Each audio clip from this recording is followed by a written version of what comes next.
Welcome in. Eddie. It's a little bright in here tonight. Y'all let me move this around just a touch where I can see what I'm doing. There we go. I can see it. I can see it. I think everybody can see me, and I've got my little light over here cut off. Now, we put new light bulbs in, and it brightened everything up in here. Yeah. We joke around about cutting the sun off, and we turn the light off now. Oh, man. Well, I want to say hi to everybody come in and see. I saw that Mike Sampson. Sampy came in first, and then T&J Homestead. Howdy to you both. Melinda Dobson. The Quilted Chicken Farm. Hey, Miss Rita, we love you, darling. And Miss Linda Peterson, of course. And yeah, Piggy is in the house, Miss Linda. Joe C., New Image Landscape and Concrete. Welcome in. Welcome in. Melinda Dobson in there. Now, excuse me, my eyeball is itching. Tish, no judgment here with Tish Ross. Hello there, darling. We got that button, and there's Melinda again. 30. Well, y'all, it's been an interesting week. I finally got to wash my clothes. That's what I'm trying to say. I don't have one more. No, nothing. Finally got to wash my clothes after 2.5 weeks. I was running out of clothes. Better since you looking for a style cut ham. Well, I hope that spiral cut ham is cheaper than that duck was that I bought. Yeah, that was a little bit of a shocker. Yeah, I went to the grocery. Yeah, before I went to the grocery store, I looked it up online on who carried duck and didn't carry duck, and what parts of the duck they carried. Now I pulled up Publix at the one we go to across Hurricane Creek, and it said that they had duck breast in stock, and it was boneless duck breast. Is what I looked up, and it said they had it, and they said they had whole ducks. Well, yeah, they had whole ducks, all right, but they didn't have no duck breast. Talked to the little man in the meat department. He said they ain't had them in a while. Well, why in the world you gonna say you got something if you ain't got it? But needless to say, we bought that duck, and Piggy cut it up today. So I'll be doing my hashtag Wild Game November video tomorrow to be put up for Thursday. I got it cut, but it worked pretty. Piggy did a good job. He did a better job on it than I've done, that's for sure. But for everybody that doesn't know already, for hashtag Wild Game November, I am doing pan-seared duck breast with, I think it's called honey and soy sauce. Honey soy glaze is what it's called. And I'm making it with a rice that was recommended to go with it. The rice, it's cooked rice with cucumber, chili, and something else. I have to look at the recipe. But it sounded good. Hey, Jefferson, welcome in. Now, y'all, I've never cooked a duck before. I've never eaten a duck before. So this is all going to be something new for me and Piggy right here. Ain't neither one of us ever eaten no duck. Nope.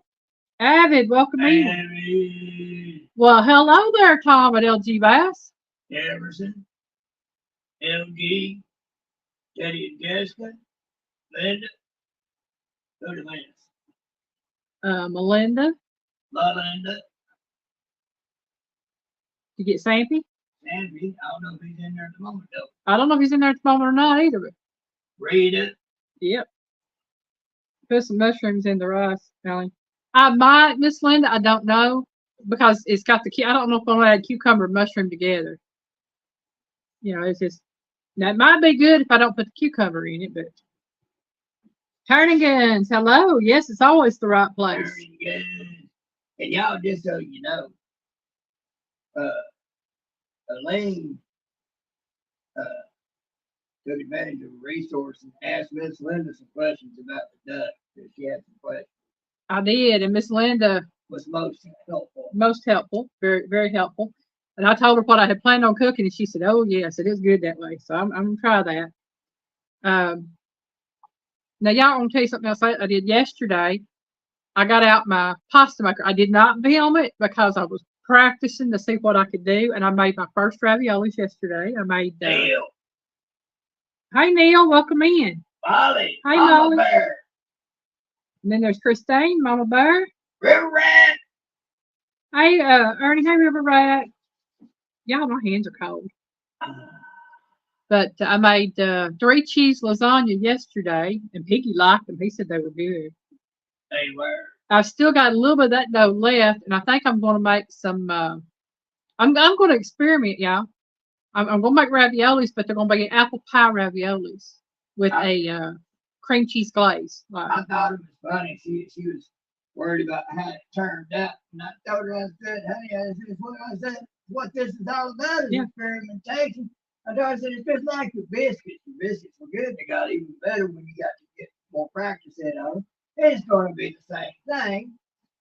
Now you got some stuff to do it with. You can experiment with it. Hi, Brian. And learn from it. And just keep going. Yeah, Brian's Vineyard Farmhouse in the house. There's Mike Sampson. Hey, Sampy. Sampy. So, like I said, I'm thinking about, I might do that after my live tonight because, yeah, I went to bed last night at between 7 and 7:30, and I fell asleep. I wasn't going to fall asleep. I just want to lay there and rest a while. I got up this afternoon or between 1 and 2. I slept from around 7:30 last night until about 1:40 this afternoon. And I got up twice to go to the restroom. I was out of it, literally out of it. So I'm thinking about turning against it. Homemade pasta is overrated. Well, it might be, but in the long run, it's cheaper than buying store-bought. Turning guys, it ain't for me. I ain't got to make it. She makes it. But I'm thinking very seriously about going ahead and making my little experiments tonight. And I may have Piggy video it for Monday if I do make it tonight. If I don't make it tonight, I'll make it tomorrow. Why not? Everything is potential content. That's everything. Thank you, Miss Linda. Yes, please smash that like button, share the video, ring the bell, all that good jazz. Even when I wiggle my fat butt. And if you're not subscribed, please subscribe. We like subscribers. Let's talk about the collaborations in November. We have, of course, Wild Game November that started on November the 3rd, and we'll go through the 18th. It's been hosted by Christine at Christine Mrs.GilliamFarms. Mama Bear said, well, David recovered from strep throat. I'm recovered from strep throat, sinus and respiratory infection, and we missed our last soccer game. Oh, no. He said, not too mad about that because it's going to be an hour and 10-minute drive. And then the second collaboration I'm in this month is hashtag Noodle November 2023, hosted by Tony at Kettle Kitchen. And then I'm in a third collaboration. Went ahead and accepted that invite to that, and that is steercember, hashtag steercember, hosted by Derek at Derek Fowler 1973 for this month. The Vineyard Farmhouse had it. And so those are the three I know of that's going on this month, and I'm participating in all three of those. For the first one, again, I'm doing the seared duck breast with the honey soy glaze and the rice dish. And for the second one, at Noodle November, I'm doing the homemade mushroom ravioli with Parmesan cream sauce. And more than likely for the steercember one, I'm going to do something that Piggy and I do a lot of, which is my homemade sloppy joes. Because Piggy loves them, I love them, and I fix them all the time. Anyway, that's our go-to meal, y'all. It really is. The sloppy joes. Yeah. That's our go-to meal. We love it. It's easy, quick, simple to fix. So I think that's what I'm going to do for steercember since I use the beef on that anyway. Then Peggy says she loves the gizzard. I don't like the gizzard. I like the livers. Well, they talking about turkey and something about butt after I said me wiggling my butt. Oh. And then that turkey butt, yeah, I'm a piggy, not a turkey. Now, I haven't thought about roasted cauliflower, but that would be good. Tom says one of his favorites is pan-seared duck breast with roasted cauliflower. Abby, you behave. He said he tried to behave. And yeah, now there's a lot of videos that's going to be coming out on hashtag Wild Game November and hashtag Noodle November 2023. If you would like to watch those videos, I have been sharing out the ones. I'm going to be sharing all of them out on my community tab. And I'm saying, so please check them out and on hashtag Noodle November. Tony will be holding a live stream on December the 3rd. It's on a Sunday night. I think it's at 4 p.m. Pacific time, making it 8 p.m. Eastern and 7 p.m. Central. There will be prizes given away, and to win the prizes, I believe you have to comment on videos, or I think share out and do the hashtag Middle November 2023, or be in the live stream. And like I said, I don't know what prizes are being given away or how many. I just know that those are the ways that you can win prizes. And there are already some really good videos out. Not for Nothing Homestead did a Gnocchi video for hashtag Middle November, and it was really, really looked good. I'm gonna try gnocchi after this. Buck Williams, welcome in. Hannah McLam, hi. I'm feeling a lot better today. Hannah McLam. Yeah. I don't know. Last Sunday night on Guard Dog, I was talking. Oh, well, thank you.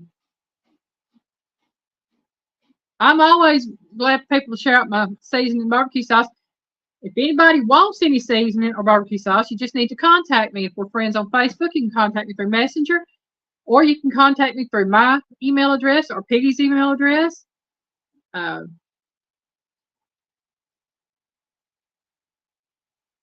Easy to get a hold of there.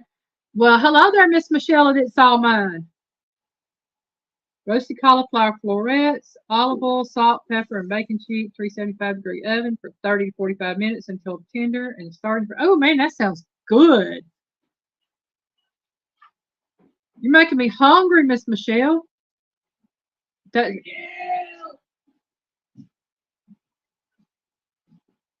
And for anybody that does want to drop their links in here, type Daisy's Owl, DAISYSOWL, all one word, and it will drop your link. But again, y'all, that is the those are the collaborations I'm in, and y'all, I'm trying to get this thing. There we go. Get this one to go down so I can. I forgot to pull up my questions for my trivia. I knew I was gonna forget something. I was busy. But what is it? It's like yeah, I've told you all I'm gonna be doing for the collaborations. Yeah, it's been something else. I've been messed up really since I had my tooth pulled, because I did not realize it, but I think that was what was keeping me so messed up and sleepy and tired, because I had toxins from it built up. I had to, and it just took me several days to get over it. I'm sitting here trying to open my questions, and it's there we go. Finally, it's wanting to be mean with me.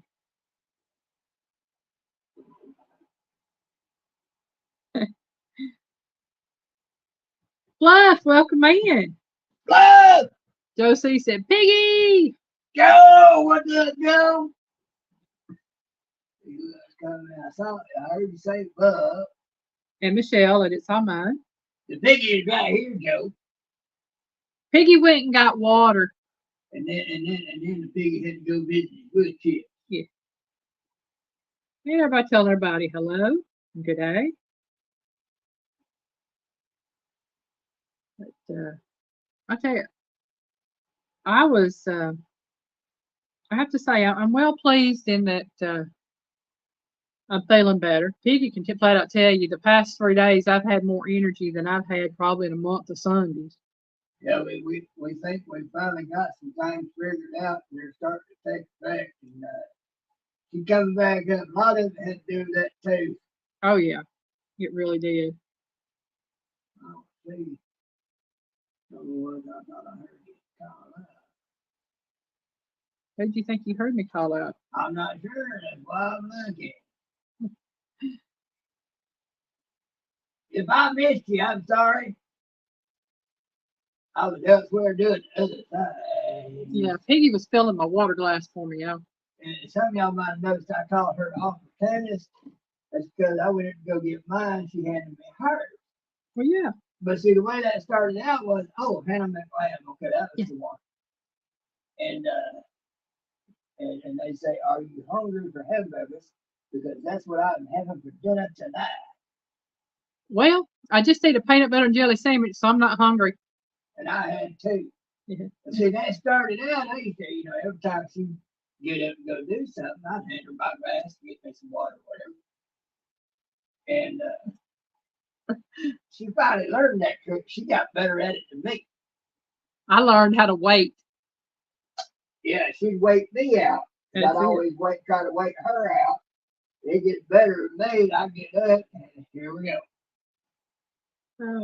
I'm only here till 7:45. Got to go get ready to read chat for Troy. Okay, cool. That's right, because Troy has a live tonight, and it starts at 8 o'clock. Troy, I'm going. I like him. Oh yeah, and that is Real and Virtual Outdoors. I'll get to watch him, except very rarely. But I like Troy. When we can catch his lives, we do watch them. I try. All right, we're going to go ahead and y'all. This is the exact same trivia I had last week because unfortunately last week I got sick and had to cut my life short. So we're going to do the same questions this week since I only got one question asked and never really got around to the answer. So this is Thanksgiving trivia, and this is the month for it. And question number 1, how long was the first Thanksgiving celebration? Okay, so how long was the first Thanksgiving celebration? That's it, big. I'll be back to hunting you in January. Uh-oh. Good. Gives me plenty of time to find extra hidey holes.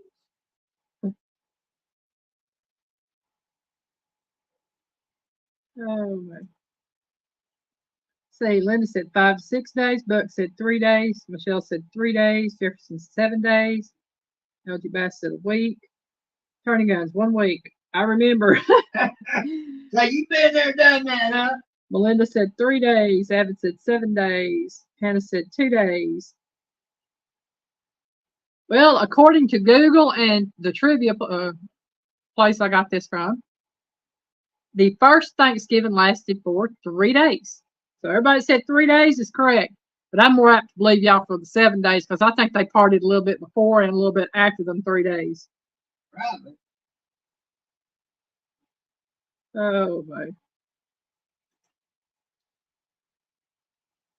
And on to question number 2.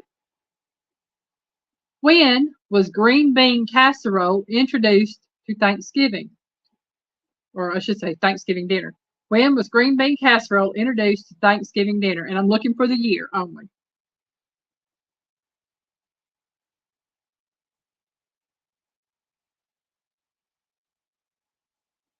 Got to make the food right. Yep. Buck said it just makes me part of that. Oh, cool. And she showed me something last bit you said her. That looked good. It's just in Plymouth, Massachusetts. We learned that in school. Jethro! Thank you, Jethro. Jethro Reacts Food Reviews. Y'all know Jethro has several channels if y'all are interested in reaction videos. He has Jethro Reacts Food Reviews, Jethro Reacts Scary Videos. He's got 1956, Tom said 1932, Linda said 50s, Abbott said 69, behave Abbott. Melinda said 1967, Randy Farmhouse said 85, Jethro said 64. Rita said I had to make food for Mr. Terry. I'm back now for a few. Okay.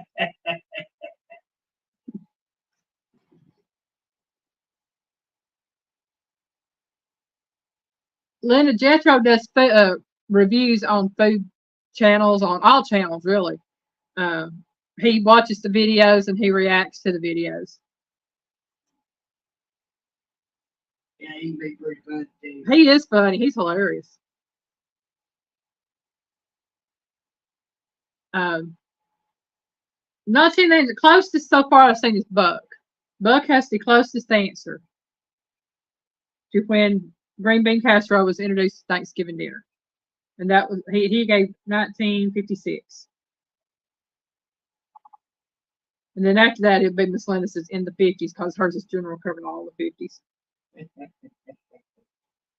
Oh, you're welcome, Miss Linda. I'm not big on green bean casserole per se, but I mean, I'll eat it. It's not that bad. I like mushrooms, I like green beans, like, onions, so it works. Turning Gun said 53. That's a little bit early, Turning Gun. That was about 5 years ago for me. Yeah. It is actually in 1955. And if I'm not mistaken, the lady that invented the green bean casserole won some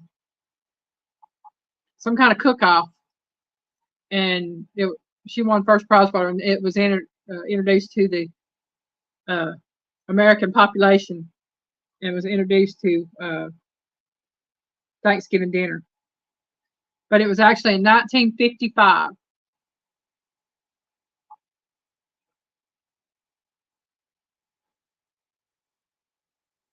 Let's see.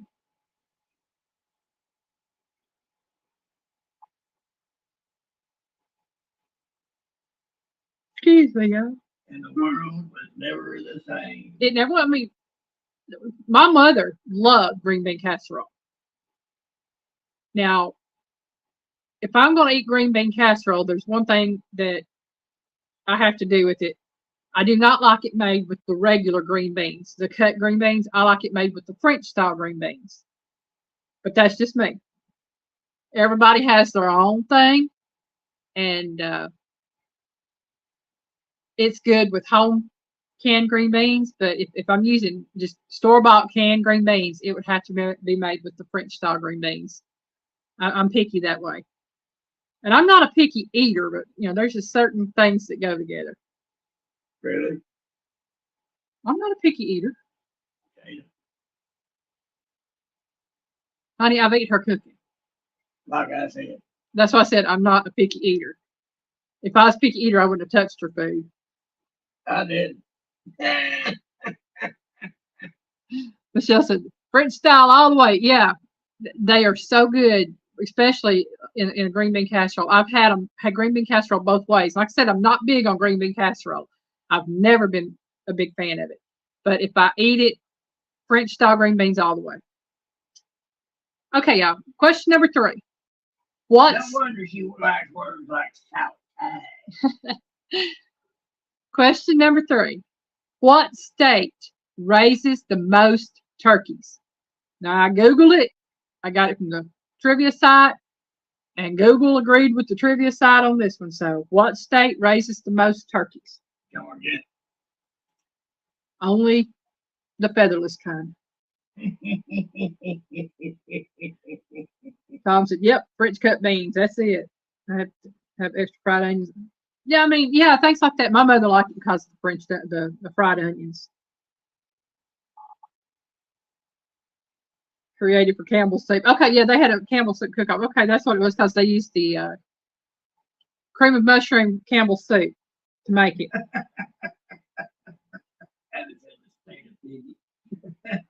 Let's see. Miss Rita says Arkansas. Tom said Texas.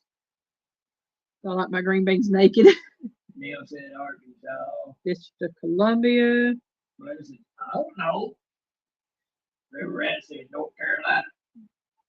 Those are great answers. Okay, Miss Linda said Minnesota or Wisconsin. And y'all, for the lady that says it's rigged, she got it with Minnesota. There's whoever Purdue is. But yeah, Linda say it's rigged now. Miss Linda got it with Minnesota, y'all. And there are 2 states that raises turkeys, I should say, and that is Minnesota and North Carolina. But Minnesota grows the most turkeys, raises the most turkeys, whatever you want to call it. But I was shocked on all that because I thought it was interesting. He said, well, we have turkey farms all over the place here. Yeah, and Arkansas, I mean, like I said, Minnesota grows the most, and it was North Carolina, and then there's several others. Yeah. Funny gun said it's not really Linda's cheap. We got bigger turkey farms here. Well, yeah, I got to tell you this. I about freaked out when I saw this price. I told you went look for a duck, got the duck. Now, it's expensive. I paid right at $26 for this duck. And I'm not going to waste a bit of it. That whole duck going to get cooked and it's going to get videoed. Yep, I agree with that, but they also had goose and capons in that same area where they had the ducks. Well, I was looking, I reached and I just grabbed a tag. I thought it was attached to a turkey and it said $72. And I dropped that real quick and I thought, oh, Lord, no. Not a turkey, but I thought it was attached to that duck, that $72 price tag. Well, I started looking at the ducks and they were 20-something dollars. All those were in the $20 range. Then I looked at the goose and it was in the $30 to $40 range. I picked up that one again, looked at it, and it was for a capon. Mike's fishing home. Hey, Mike, welcome in. Can't stay. Finally got an interview at Buck Crack from Dawn tomorrow after a month of no work. Have a great night. All right, Mike, you take it easy. Wish you the best of luck. Oh, yeah, definitely. Thank you for dropping in. Definitely. But I don't remember if y'all know what a capon is. I had to look it up to make sure because I knew I'd heard the name. But a capon is a castrated rooster. They are specially raised. Now, I did not know that a chicken could be bigger than a goose or a turkey. Not a turkey. Well, yeah, turkey. Because this capon was bigger than the duck. It was bigger than the goose I looked at, and it was bigger than the turkeys in the one next to it. That capon was that big. $73. You look it up, it says they're castrated roosters. Well, no wonder they get so big. Well, it also said that depending on the size, they are force fed. Yeah. And I was like, oh man, I wasn't paying that for that. So they getting basically they're castrated because they get force fed, and being castrated, they ain't running around trying to get a little chicken dick. Yeah. And I looked at that and I told people, I said they had capons. I said, and so these are specialty items, have to be, because when I looked up, it said that they only go to specialized stores or butcher shops because of the price, it being, and Publix does cater to some specialized areas there. So, yeah. There's a lot of rich folks go in there. That's it right there, exactly. Then the meat on the capon is different. Even though it is chicken, it has a different flavor because of, first of all, being castrated, and second of all, because it is force-fed and raised like that. Most of all, because it's castrated. They ain't got no testosterone flowing through. They said that the capon meat is more tender, tastes better, and it's just overall better for you than the meat from a chicken, a duck, or a goose, or a turkey. And again, I say, because there ain't no testosterone flowing through there. Yeah. So I was shocked about that. And now I've had goose, and I wasn't gonna buy no goose, but I'm definitely gonna try the duck because I think that's gonna be pretty good. And y'all, if I ever get the money and get adventurous and have a big old oven, I can stick one of them suckers in. I might get a capon and roast one, or roast one, I should say. Just to see. Melinda, it is sad that they do that, but that is why foie gras is such a controversial topic among foodies and everything nowadays, because even though foie gras is a delicacy and is an extremely expensive liver pate, for it to be truly a good liver for foie gras, the geese are force fed to make the liver fatty. So it is, yeah, like I said, they are fed a milk-rich diet. It changes the flavor of the meat. They also, for them to get their biggest weights, they are force-fed. And so I just, I'm real iffy about eating force-fed animal. if you, I mean, I prefer free range. If you're gonna have like chicken, turkey, duck, anything like that, let it be free range. Let it eat what it's gonna eat. And it said, duck wing. They jipped me on my duck wings. All I got was the drumstick of the wing. I didn't get the flat. Paid $26 for a duck and didn't get the whole wing. That's when I had goose once. I hit the guy.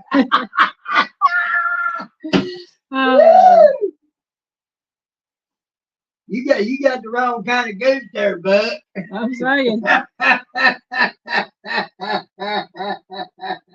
Turning guns is CAPON. That's how you spell capon. CAPON. Buck, he must have thought you look good in them days, son. But yeah, I just had to tell y'all about seeing that $72, $73 bird. I dropped that little price tag quicker than I could say howdy on it. Right. But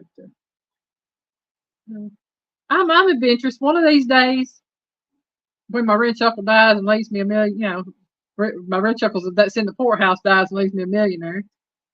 That ain't never gonna happen. Millionaire in the red. Yeah, I'm saying. All right, let's go on to question number. What are we on? We are on number 4, y'all. Rita said, I never heard of capon before. New term for me. Yeah, I'm learning all these terms as I'm looking up the questions and doing other things and trying to find new recipes and things I haven't done. And I see a term that I've never heard. I'm like, well, what is that? And how do you cook it to begin with? After you find out what it is. So that's how I knew what a capon was, but my mind couldn't process when I was at the store because the price and the name I couldn't remember. But question number 4, what is the wobbly red piece of flesh on top of the beak of a turkey? We just need to force feed a piggy before January. Okay, so again, what is the term of the wobbly red piece of flesh on top of the beak of a turkey? Now, this is one on top of the beak. I used to know what that was. That's how you tell the sex of one of them things, ain't it? No. I thought it was. Avid says crown. Miss Rita says comb. Linda said red piece of flesh. Turning Gun says carbuncle. Melinda said goggle.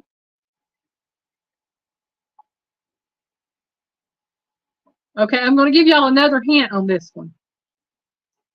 It is also the same term or same name of what a woman used to put on her hair over her bun to keep it up.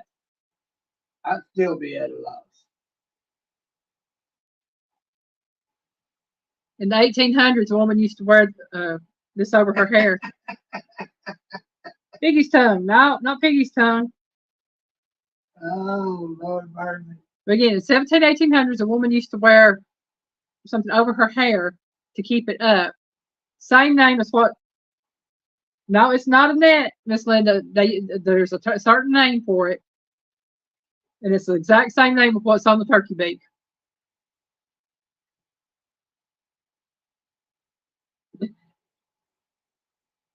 Bonnet, wimple, fishnet. No, not bonnet, no net. I guarantee y'all gonna know it when I say it. Molly says comb. Nope, not a comb. Have any of y'all ever heard of a snood? SNOOD? Nope. I'm really smart. The rest of the promise. Well, Turning Guns, you're smart in here too. Babushka. No, not a babushka. It is called a snood. SNOOD. That is what a woman used to use to hold her hair up back in the 1800s. And it is also what we call the wobbly red piece of flesh on the top of the beak of the turkey. It is a snood.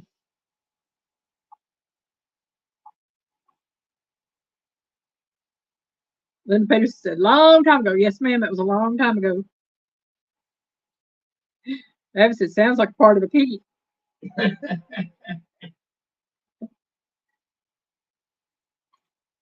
Oh, man. I guess the reason I know the term for woman's hair is because I used to read historical romances, and that was in there a lot.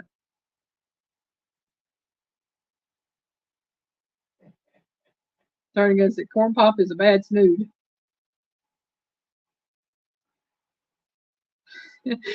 Michelle said, I just needed one for my son's girlfriend. Oh, my. So she should have known it. Michelle should have known it, but that's okay. We got more questions, y'all. Let's say we're only on number 5. We got till 25 to find more. The next 3, 5, 6, and 7 are all going to be multiple choice. So number 5, what percentage of Americans skip turkey on Thanksgiving? Is it A, 25%, B, 12%, or C, 43%? So what percentage of Americans skip turkey on Thanksgiving? A, 25%, B, 12%, or C, 43%?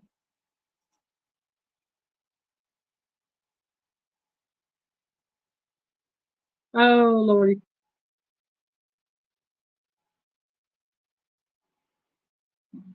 Jefferson said C. Carnigan said C. Butt Williams said 43. Linda said A.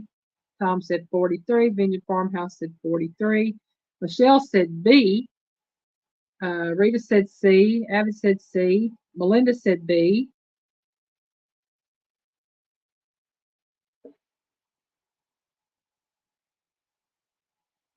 And looks like Joe's asking Ernie if he's going to the river tomorrow.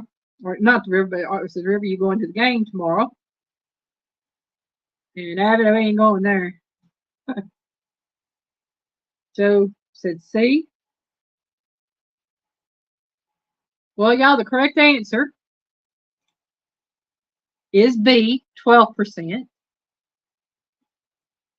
Though I would have thought it was C as well. So, but the correct answer is 12%. So that is the percentage of Americans that skip turkey. I guess turkey is very popular in the United States. I'm not overly particularly fond of turkey. I'll eat turkey. I like it. It's okay. It's just there ain't no reason to cook a whole turkey for me and Piggy. Oh, we got kitty cats behind us. I did not know this. A little bit back there a while ago. A little bit. She's still there. Yeah, a little bit fancy and Tank. Tank's over on the table. Yeah. Okay, let's see if I missed anything real quick. Tank, he's not quite as long or tall as the others, but he makes up for it in width and muscle. Tank's heavy. Let's see. No, not going to the game, Joe. Yep. Yeah, but 12% vegan. That's it. They eat that. Who is taking these poles? I don't know. But I agree. We skip it here, prime rib on my table.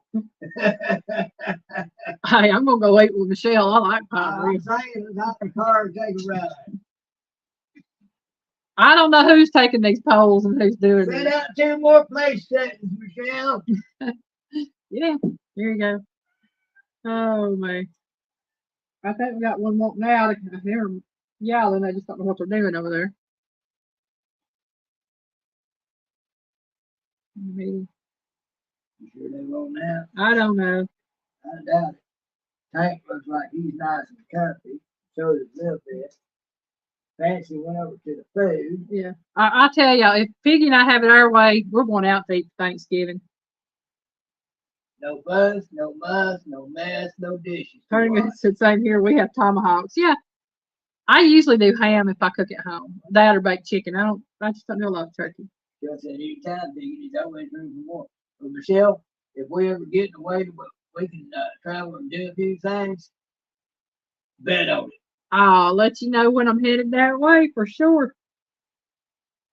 Tom said, I like turkey, but I like fried rib a whole lot more. Oh, I know, Tom. I understand that. Prime rib. I bet you do, especially as good as Michelle can cook. Prime rib's like one of my favorite meats of all time. Once I had prime rib, I was spoiled. That's my favorite meat of all time. Okay, let's see. We are on to number 6. Again, multiple choice. How many turkeys are prepared for Thanksgiving in America each year? Is it A, 46 million, B, 22 million, or C, 75 million? So again, how many turkeys are prepared for Thanksgiving in America each year? This is just Thanksgiving. This is not the rest of the year. I go out to eat every year. I go to my family's house. A, 46 million, B, 22 million, or C, 75 million. I'm afraid to go out to eat at family houses. Yeah, guaranteed upset tummy. Yeah.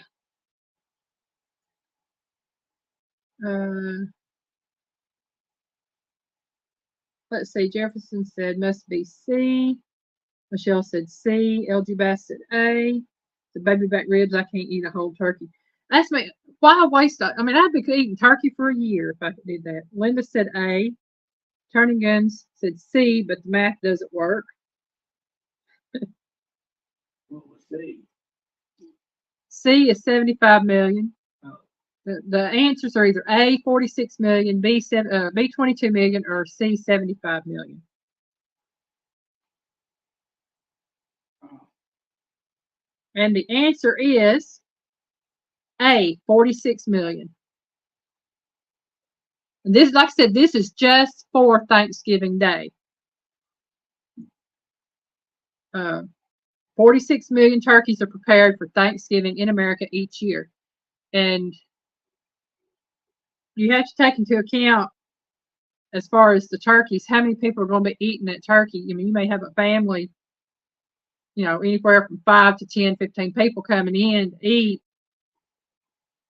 So, yeah.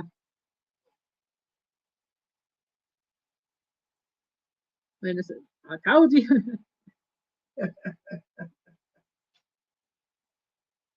Compared to the previous question.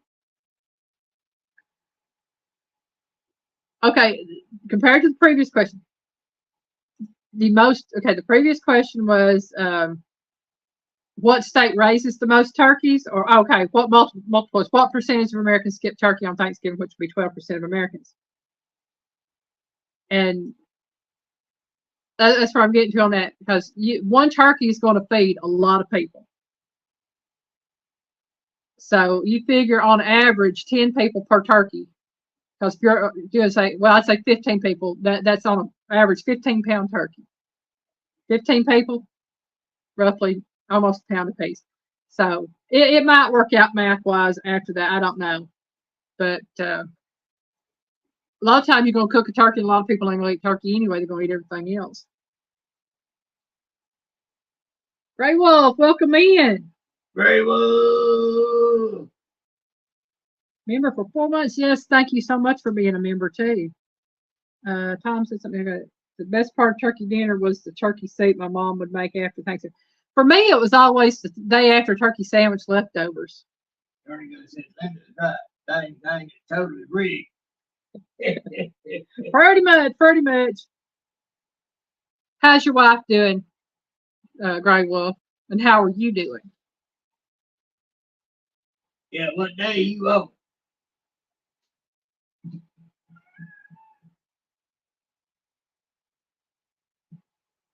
All right, who's over yelling at me?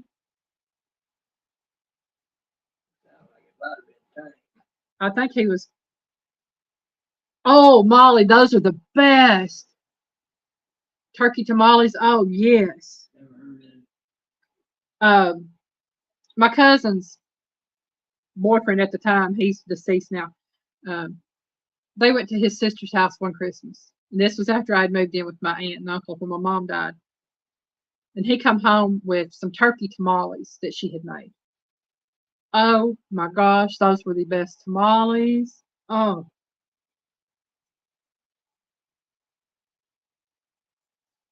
I thought I was the only one that knew turkey tamales on that, but yes, Miss Molly's got it right. Turkey tamales are the best.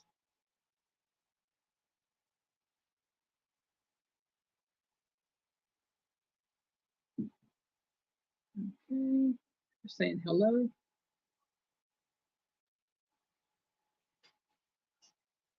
Okay, we are on number, what are we on? We are on number 7, y'all. I'm forgetting where I'm at here. This is my little girl, y'all, one of them. Her likes to be held like a baby. Number 7, multiple choice.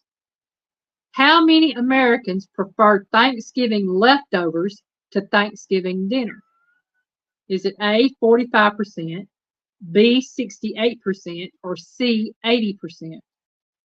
So again, how many Americans prefer Thanksgiving leftovers to Thanksgiving dinner? You want out tank? A, 45%, B, 68%, or C, 80%? Get up and lay down.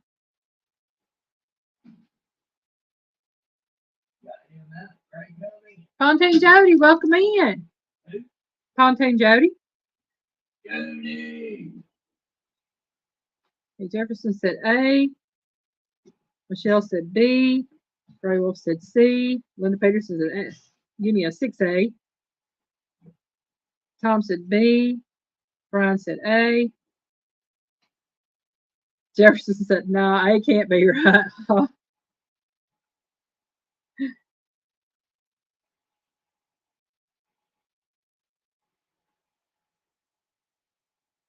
Okay, one more time. How many Americans prefer Thanksgiving leftovers to Thanksgiving dinner? A, 45%, B, 68%, or C, 80%? And we've got A, B, C, 6A, B, A, and then no, it can't be A. And Jefferson, you're right. It can't be A. It is actually C, 80%. Melinda said B. It's actually C. It's 80%. Linda said stuffing, sandwiches, turkey, pot pie, turkey biscuit. Yeah, leftovers. I prefer the leftovers to the actual dinner because by the time I get to the actual Thanksgiving dinner, I've already cooked it all and I'm tired. Don't feel like eating. So it's leftovers. And it's probably sampled quite a bit of it along the way. Yeah. Aaron! Hey, Aaron, welcome in. Up in the Aaron Outdoors. If it's banana pudding and Dutch apple pie, I'm 4 leftovers for 3 days. Hey, I love banana pudding and I love Dutch apple pie. Yeah. So I have to say, out of the two, banana pudding is my favorite. Yeah. It really is. And might be making this one here next month or so. Take a short break from the questions and let you know what's going on. For everybody that's coming in now instead of at the beginning, there are some collaborations going on if anybody's interested in watching. We have hashtag Wild Game November that's being hosted by Christine at Christine Mrs.GilliamFarms. There's also hashtag Noodle November 2023 being hosted by Tony at Kettle Kitchen. And there is hashtag steercember being hosted by Derek Fowler 1973. And if you want to watch any of those videos, I know that Christine, I think, is going to have a playlist that you can check to. And I know that Tony has a playlist on his channel that you can go and look at Noodle November 2023 on the playlist and watch all of the videos that they're going to be doing. And also Tony is going to be having a live on December the 3rd to end out Noodle November. And he will be giving away some prizes. To win the prizes, first of all, you be in the live and chatting. Second way to do is to comment on all of the videos for hashtag Noodle November 2023. And the other way, I think, is to do the hashtag Noodle November 2023 by sharing out the videos under that hashtag. And I'm not sure how Derek is going to do his. I just know it's going to be under the hashtag steercember. But either way, I'm going to be in all of those, and I'll be sharing out videos as I see them from all of those. Now, Wild Game November will be from the 3rd and through the 18th. Noodle November is through the 1st through the 30th, and Steercember again 1st through the 30th. So just wanted to put that out there. And if y'all want to go to the channels and don't have their links, I will go back and edit this and make sure that the tags for the channels are taggable, I guess you could say, where you can, or linkable, whatever. I don't have them linked right yet, but I will make sure that you can link them. And I thought they were already. But please do check out those channels and support, because there's a lot of channels. I know in Tony's, there's probably a good 40 channels, maybe, if not more, that's going to be doing Noodle November videos. Christine's got a fair amount on hers. Yeah, she's got a lot on hers. So, like I said, I'm going to do my best to share out in my community tab all of the videos from Wild Game November, from Noodle November, and from Steercember. So, if y'all want to find them that way, you know, they'll be in there. But please check them out. And you never know, you might find a channel that you like watching and are interested in watching, because they're not all cooking channels. Some are homestead channels, some are cooking channels. Fishing channels. Yeah, I think some are fishing channels. I mean, they're just from all genres of YouTube. So, got that out there. And now going to question number 8. When did canned cranberry first come about? So what year was canned cranberry first introduced? I'm assuming it's canned cranberry sauce. It just said canned cranberry, but we'll say canned cranberry sauce first introduced.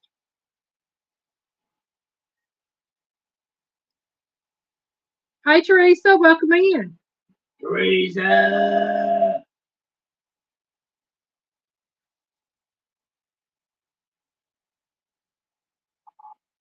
Again, what year did canned cranberry first come about?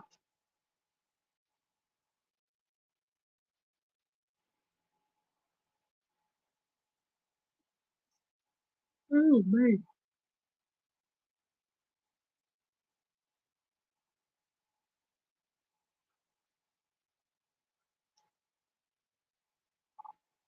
Melinda said 1948. Tom said 1935. Those are really good guesses, but it was before 1935.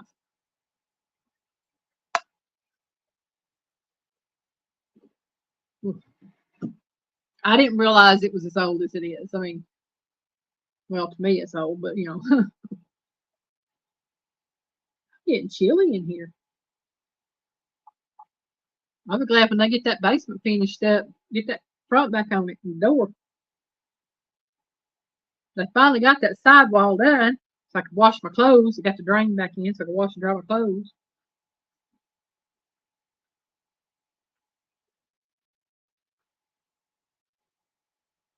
Melinda says 1930.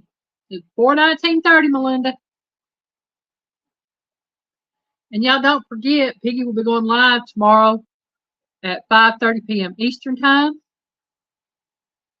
on the Piggy's Pills channel, and be for the Piggy Way. And also don't forget, if I'm not mistaken, time goes back tonight or in the morning. So we fall back an hour at 2 o'clock in the morning. It's before 1941, Michelle. It's before 1930.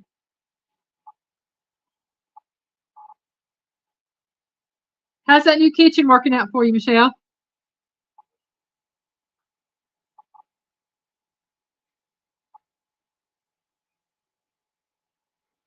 She said 1912, again from Massachusetts. Well, wow, 1928. No, it is 1912, y'all. Michelle got it at 1912. I didn't realize it was that old. I thought it was probably a thing of the 30s or 40s, but it's from the 1912. But hey, works for me. My nose is itching. I know I ain't gonna have no company this late at night. I already have some, just can't see it. Yeah. Oh, me. And we will go on to question number 9. What meat is the most popular alternative to turkey on Thanksgiving? Again, what meat is the most popular alternative to turkey on Thanksgiving?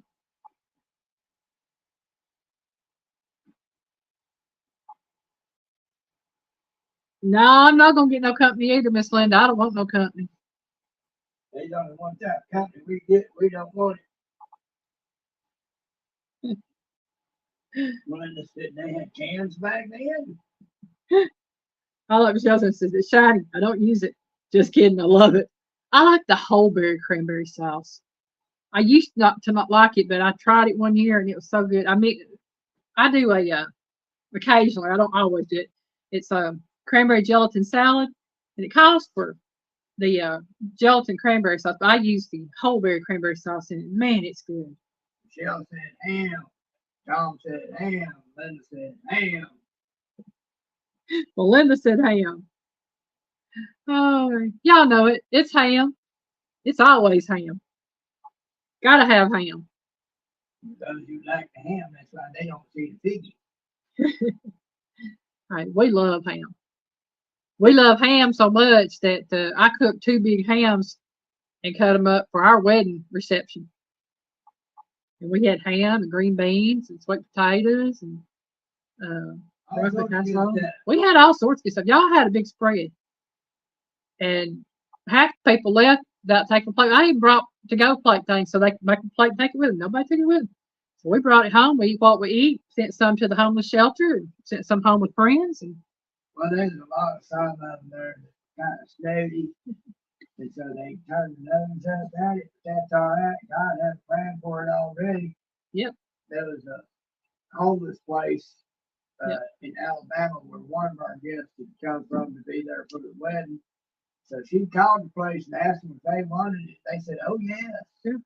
They took it. And so it fed a lot of people. And we still had a lot of food left. But y'all, not only did we have the buffet that I had set up, now taking account, I did 99% of the cooking for the buffet. We also had finger foods off of another table that had like sausage balls, and we had crackers with cream cheese and pepper jelly, and all different types of other things that finger foods. So we had that, we had the buffet, and then we had the cake. So we had a lot of food at our wedding. Thank you so much, Teresa. So, but ham was the main thing. I love ham. I do, and I eat ham. All right, we are on number 10. Statistically, now, whether it's statistically right or statistically wrong, I don't know, but it said statistically. What is America's favorite Thanksgiving side dish? So, what is Americans' favorite Thanksgiving side dish? And for my part, they're statistically wrong. But I don't know. It would be about third on my choices. Favorite side dish. Yeah. Tom said stuffing.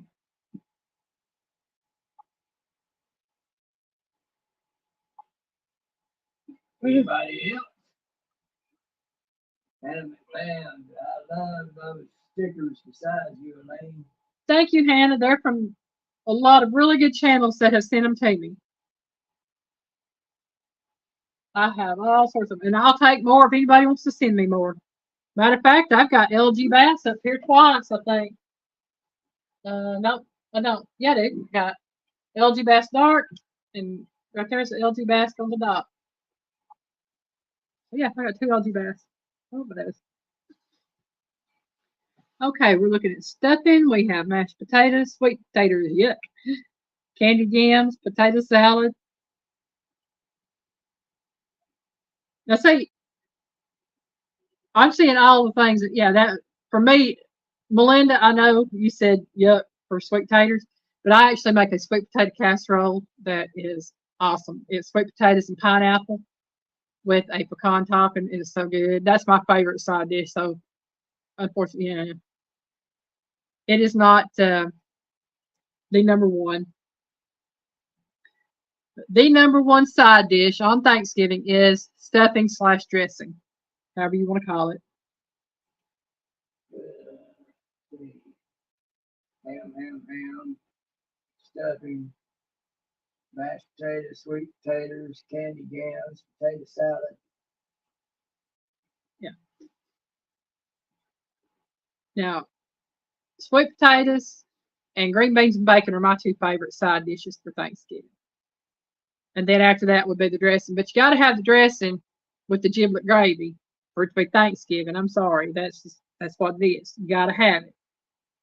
So that's why I said dressing is the third on my list, but it is the number one American side dish on Thanksgiving. It's stuffing or dressing, however you want to put it. Like sweet potatoes, savory, not sweet. So you would like air fryer sweet potatoes or fried sweet potatoes, something like that. My mother loved fried sweet potatoes. And I'm one of these that I like, if I eat a savory sweet potato, it's actually going to be a baked sweet potato with butter and maybe a touch of cinnamon on it. I'm just that way. I like that. I just like it with butter too. Piggy likes sweet potatoes and butter. Yeah, it's good stuff. Baked sweet potatoes are good things. But like I said, if Piggy and I have our way, I'm going to find who all's open on Thanksgiving Day. I know one place that's going to be open. We might go there. Butter something. Golden Corral will be open. Yeah, okay. Or depending on if we're in the mood for Chinese or something else, then it just depends on what we're in the mood for that day. Because clarification, folks, it's what she's in the mood for that day. Yeah. Piggy's whatever you want. I'll eat whatever you want. Okay, eat whatever I want. We'll go wherever I go. I pick it out anyway. Yeah. So that's what we do. And I'm one of these, I cook at home, don't get me wrong. I just don't want the car to be here for us to get a phone call at the last minute. Y'all want to come eat? No, thank you. I can honestly say we've already got plans. Because that happens to us every year, Thanksgiving and Christmas. And we'll get called on Christmas Eve early in the day to be there at 6 o'clock that evening. And has been known to be as soon as 10 minutes prior. Yeah, can y'all come up and eat? No. Well, I got gifts for you. Well, you can just drop by the house tomorrow, whatever, or we can come up tomorrow again. Well, I'm not going to be at home tomorrow. So you kind of feel obligated to go. And I'm just kind of, drop them on your way when you go out. Whatever. But this year we're going to have plans. So we're not going. I can honestly say, no, we're not going to be at home. Won't be able to be there. And so we don't have to worry about hurt feelings, hopefully. They'd be hurt anyway. Well, they'd be played out like they were hurt feelings anyhow. Well, I'm like this. If somebody's going to invite you to dinner, don't wait till, an hour or two before the dinner or 5 minutes before the dinner to invite you. We both know why that is. Yep. Johnny Small Pepper, hello. Welcome in. Johnny! The Pepper Man. I'm saying the Pepper Man. Oh, y'all. My nose is itching. Piggy better run them guests off for whoever they are. I'd have to know how to do a certain craft and I don't do that. I know. All right. We're on to number 11. Number 11. What culture produced the idea of the cornucopia, the horn of plenty? So what culture produced the idea of the cornucopia, which is called the horn of plenty? And I hope everybody in here knows what a cornucopia is. That's right, Linda. Nobody wants to be an afterthought. And in this case, it's a quadruple afterthought after the afterthought. Yeah. I don't even mind being an afterthought when it comes to some things, but when it's like I said, if you're inviting me the day of, at least you could have given me a day or two's notice so I'll know That way, if I could bring anything, because I hate going empty-handed, first of all, and it's just that's me. If I'm going somewhere to eat or haven't been invited to a dinner somewhere, I try to take something, whether it be a side dish or dessert or something. Johnny said Vikings like horns. Yes, they do. Michelle said Romans. Melinda said Africans. I'm sure who I'm at.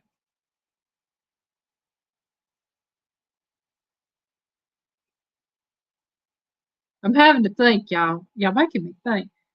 Those are great answers. All three of them are great answers, but it's not the correct answer I'm looking for. Though Michelle is close, but it's not them. The Oompa Loompas. I don't think the Oompa Loompas did the Horn of Plenty or the cornucopia. They're more into the chocolate stuff and the candy.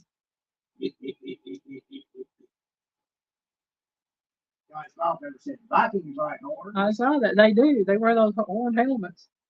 Yeah. Tom says Greece. Tom is correct. It is Greece. Since the Greek culture produced the idea of the cornucopia, also known as the Horn of Plenty. But Vikings certainly never said cornucopia. No, I don't think they ever did. They'd have probably said, what? I remember us making and coloring cornucopias when I was in school. They'd give us little coloring pages to color. And then with construction paper, we could make like the cornucopia thing itself, a little horn, and then put little cut out pictures of the fruit and veggies in them. So we did all sorts of neat stuff when I was a kid. But y'all, when I was a kid, that was 40 years ago. Oh, that's back when there was still some sanity in the world. Sanity and common sense, though it was slowly leaving. Well, I said some sanity. I didn't say a lot of sanity. All right, y'all, we're on number 12. How many calories on average are consumed per person at Thanksgiving dinner? And I've seen two different answers. When I Googled it, it gave me two different answers. So I'm taking between this and this. Not to be confused with that and that. Well, it could be between this and that. I mean, whatever.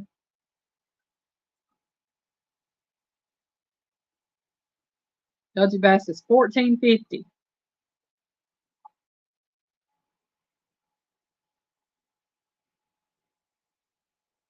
See what else we got going on here.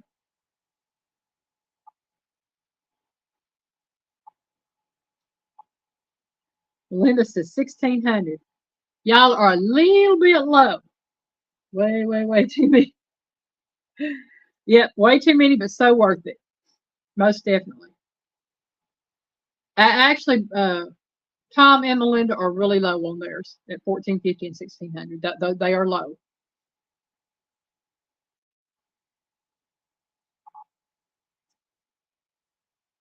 I was actually shocked when I saw the calorie count, but take into account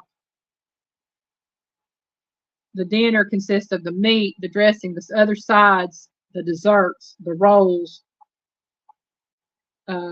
Michelle says 2,500. Molly says 2,800. Y'all are both still low, but Molly, you're getting close to the low end of that number. Like I said, the range falls between one number and another, and Molly is getting close. Molly is close to that low end of that number. So yeah, it's over 2,800, y'all. It's all mine says 3,200. Hi, humans. Hey. Lounge. One Settle Lounge, I gotta ask you, are you an alien like Mr. Duggar is? Because if you are, can I join your ranks? Just don't be at war with Mr. Duggar. Please don't. We love Mr. Duggar Fish, and he did stuff. Good person. A week's worth of calories. Most definitely. My question left off the entire cherry cream. My guess left off the entire cherry cream cheese. But yes, that's it. And actually, Michelle, 3,200 falls right in there. The low number on that is 3,000 calories per person, up to 4,500 calories per person. That's what I said. I am. Sure thing.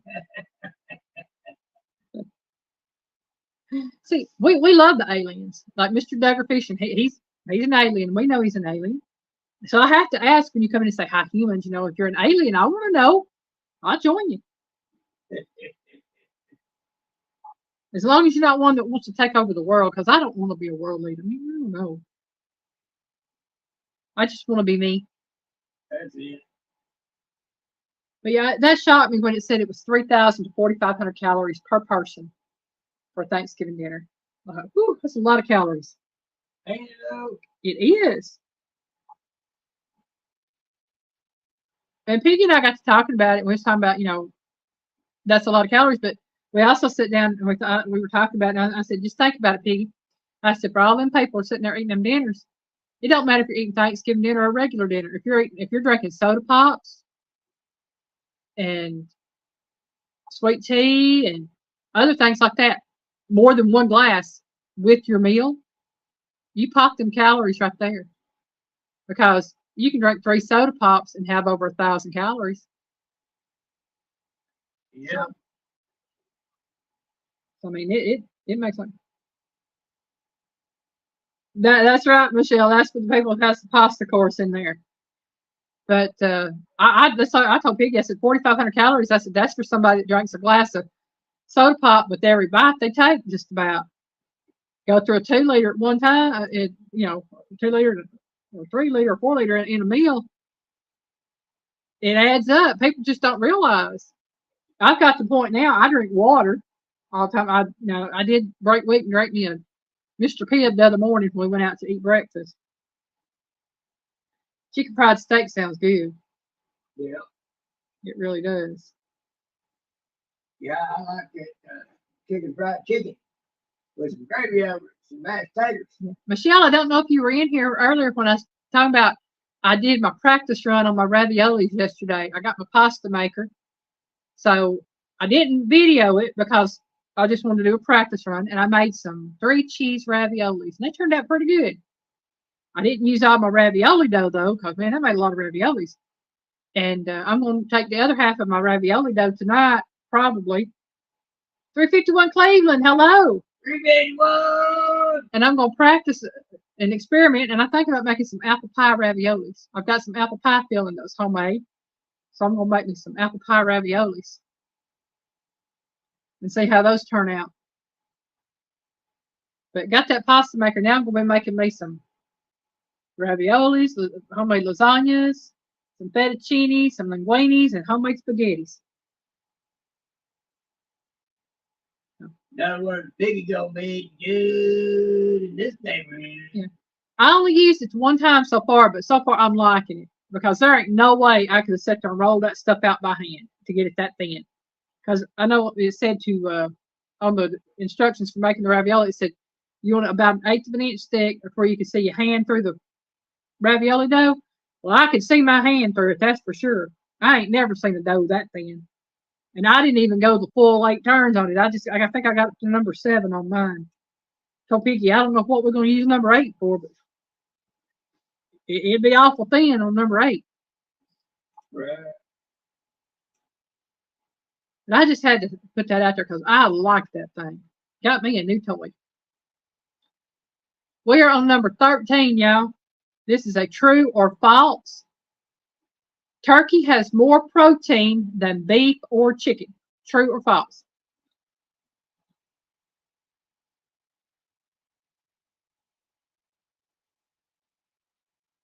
$3.50. Thank you. You didn't have to do that, but thank you so much. It's so appreciated. That just blows your mind right there. I appreciate all of y'all so much. I just don't know how much I do appreciate y'all. Tom says false. Melinda says false. 351 said true.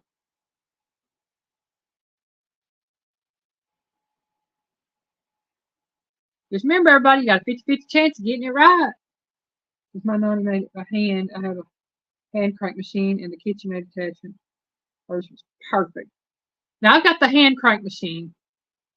I don't know how perfect mine would be. Mine ain't perfect, but I'm assuming your noni made pasta a lot. Though, I'll tell you that. Yes. I guarantee your noni made a lot of pasta in her lifetime. Michelle says false. See if we get any more answers.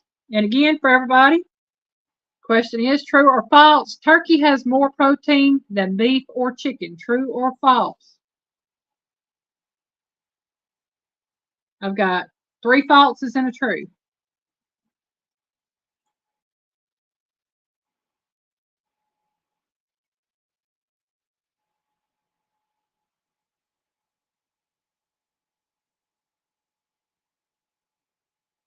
I'm sorry, I'm reading comments. I'm making sure I ain't lost anybody, or as far as comments, I'm trying to make sure I keep up.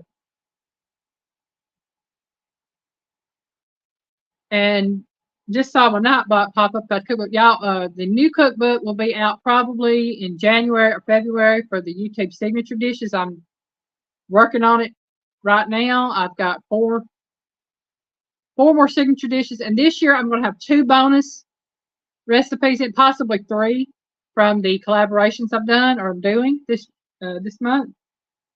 So it will be the 12 YouTube signature dishes, and then at the end there will be the 3 bonus recipes for the Wild Game November, Noodle November 2023, and steercember. So those 3 recipes will be added as well. So I thought that would be a good thing to do. And I am still working on the Just Desserts cookbook. That one's taking me a little longer to get out than I wanted. I was hoping to have it out this year. It'll be out next year. All right. I'm not seeing any more answers come in. So the answer is true.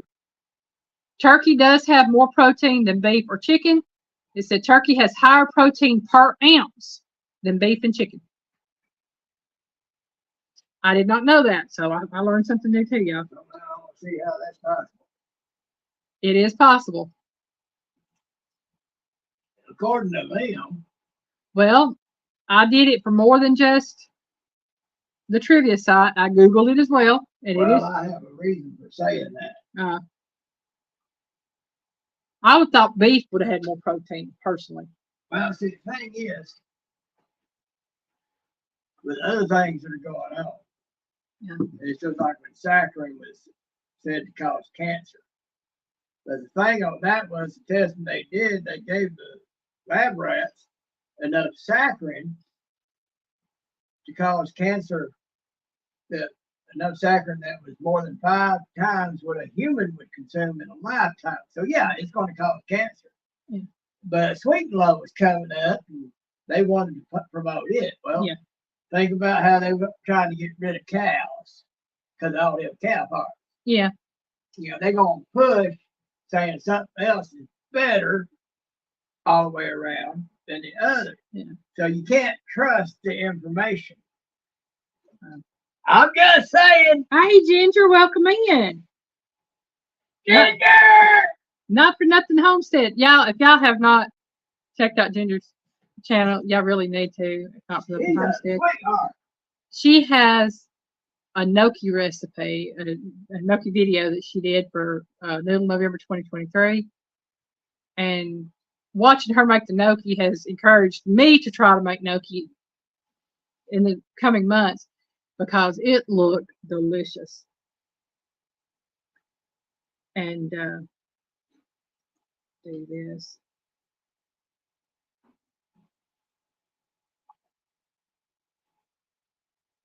Trying to change. There we go. Do that.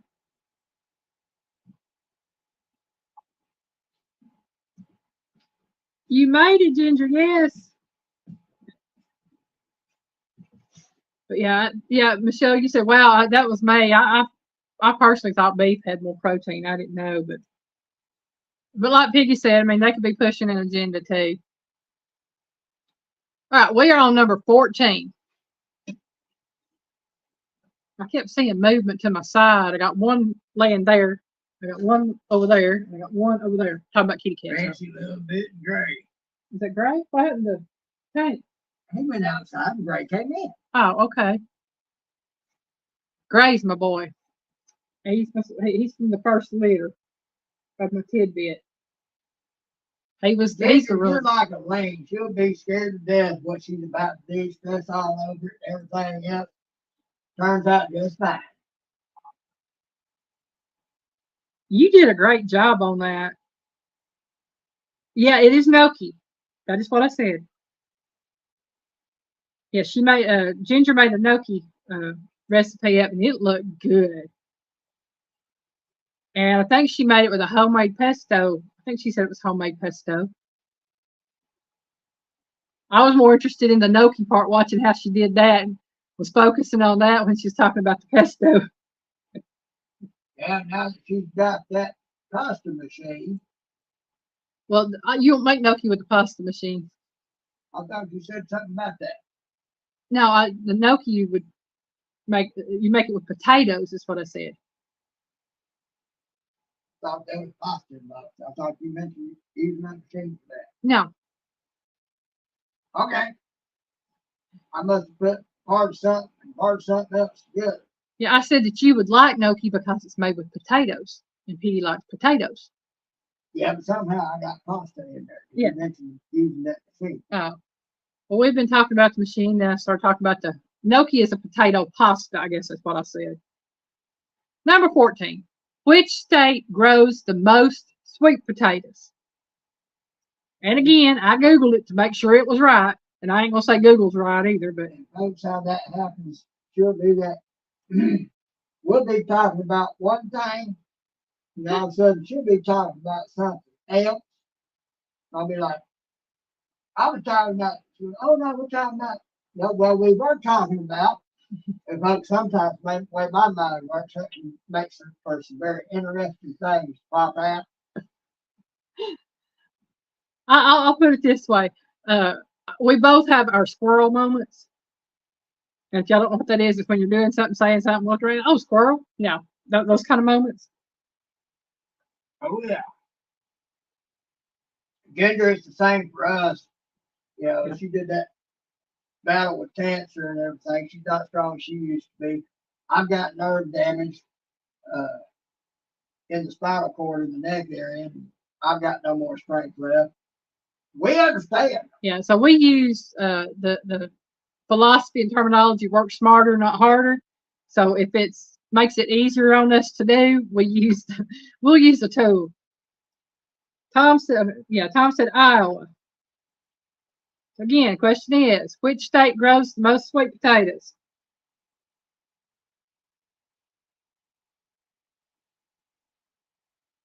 And I was actually shocked about this one. Wasn't the one I thought it was.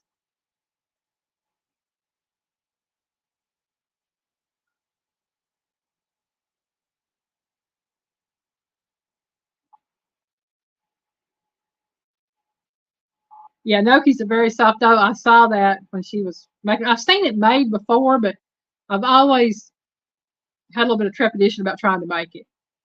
And then watching Ginger make it, it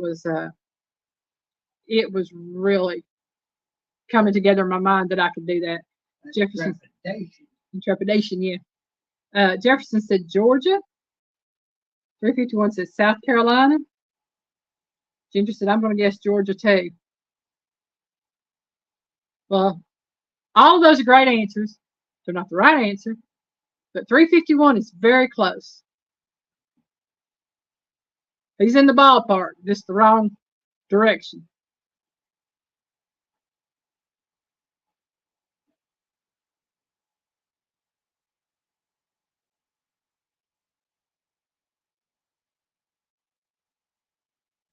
Jefferson Madison said the north then, haha.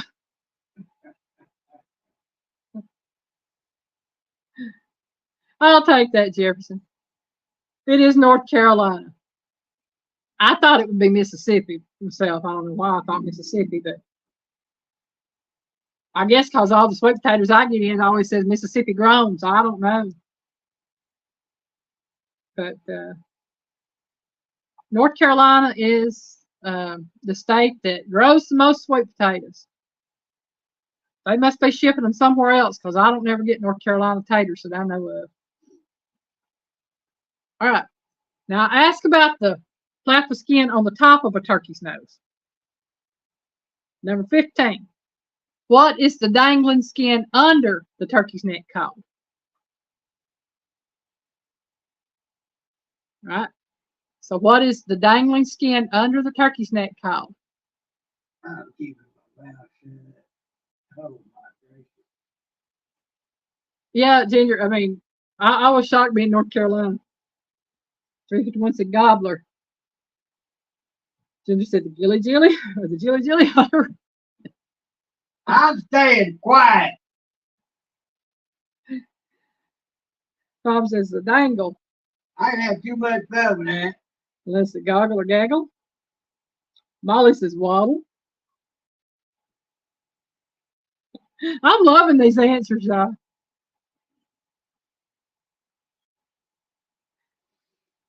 Michelle says waddle. Well, to give y'all the answer and a hint at the same time. When I was growing up, my granny always called this underneath our necks the waddle. And that comes from the turkey waddle, which is that dangly bit under their necks. Whereas the bit that hangs off their nose or beak is called the snoot. So Michelle and Molly got it right. It is the waddle. Y'all don't know what you're ever gonna learn on this on these trivia nights. You really don't know, because I don't ever know what I'm gonna learn on these trivia nights. Well, that's what they call it too when they see me walking from behind. The piggy waddles like a duck.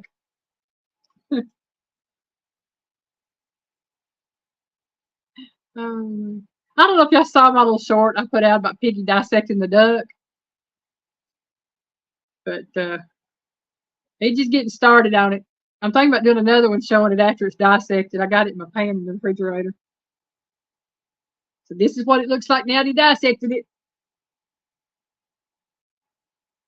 But Like I said, it ain't pretty, but it's done.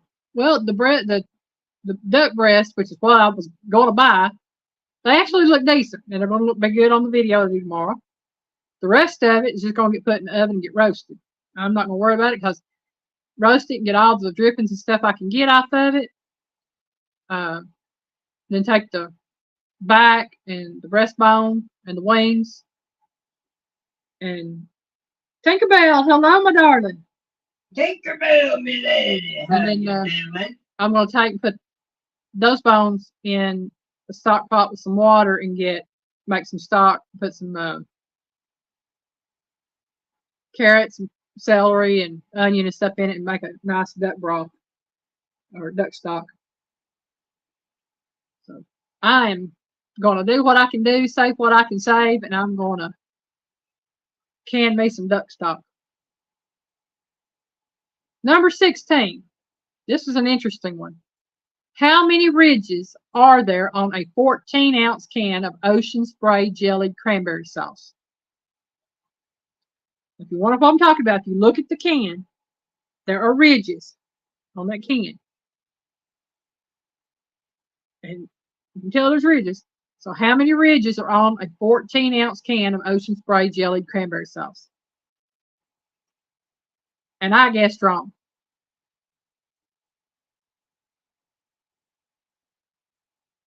Ginger says 14. I felt like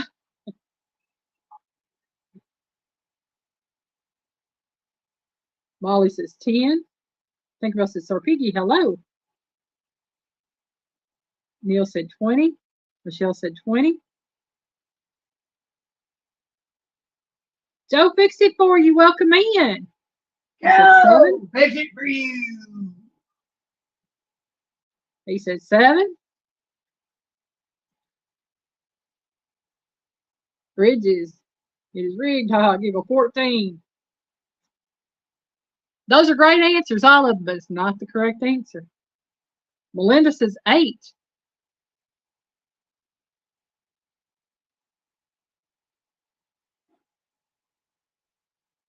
I agree, Jefferson. I agree. He said, well, congrats to anyone that counted those. Must have been short on reading material. Ha.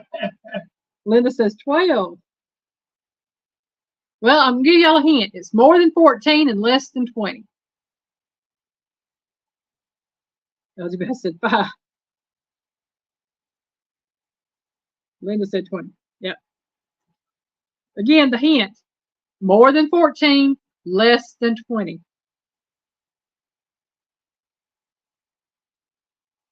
Linda says 18. Neil said 16. Joe says 19. Ginger says 15. Melinda Dobson said, how big is that can? I think it's a 14 or 15 ounce can. LG Bass, 17.5. Michelle said 16. Linda said 17. I have gotten all the answers in. Y'all, it is 17. So LG Bass and Linda Peterson. Linda hit it on 17. Tom come close at 17 and a half. I'll take 17. But there are 17 ridges on it. I thought there was 14, but I was wrong. It's 17.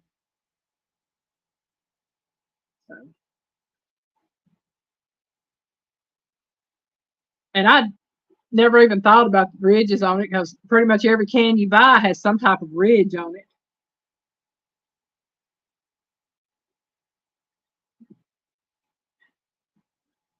Number 17. That's it. Woohoo. In 2022, how much did the average Thanksgiving dinner cost per person? Again, this is in 2022. How much did the average Thanksgiving dinner cost per person? And this is according to the American Farm Bureau Federation. A lot more than it should have. It was more than I thought it was.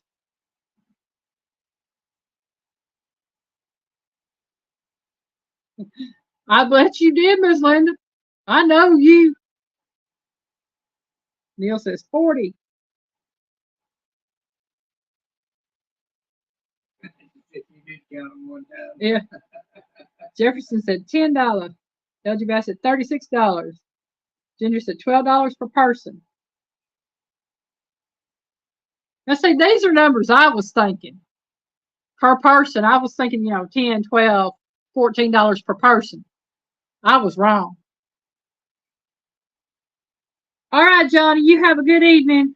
See you, Johnny. Melinda says 12. Linda said $3.50 per person. Now, take account, this is in 2022. And I'm going to tell you, $36 is low.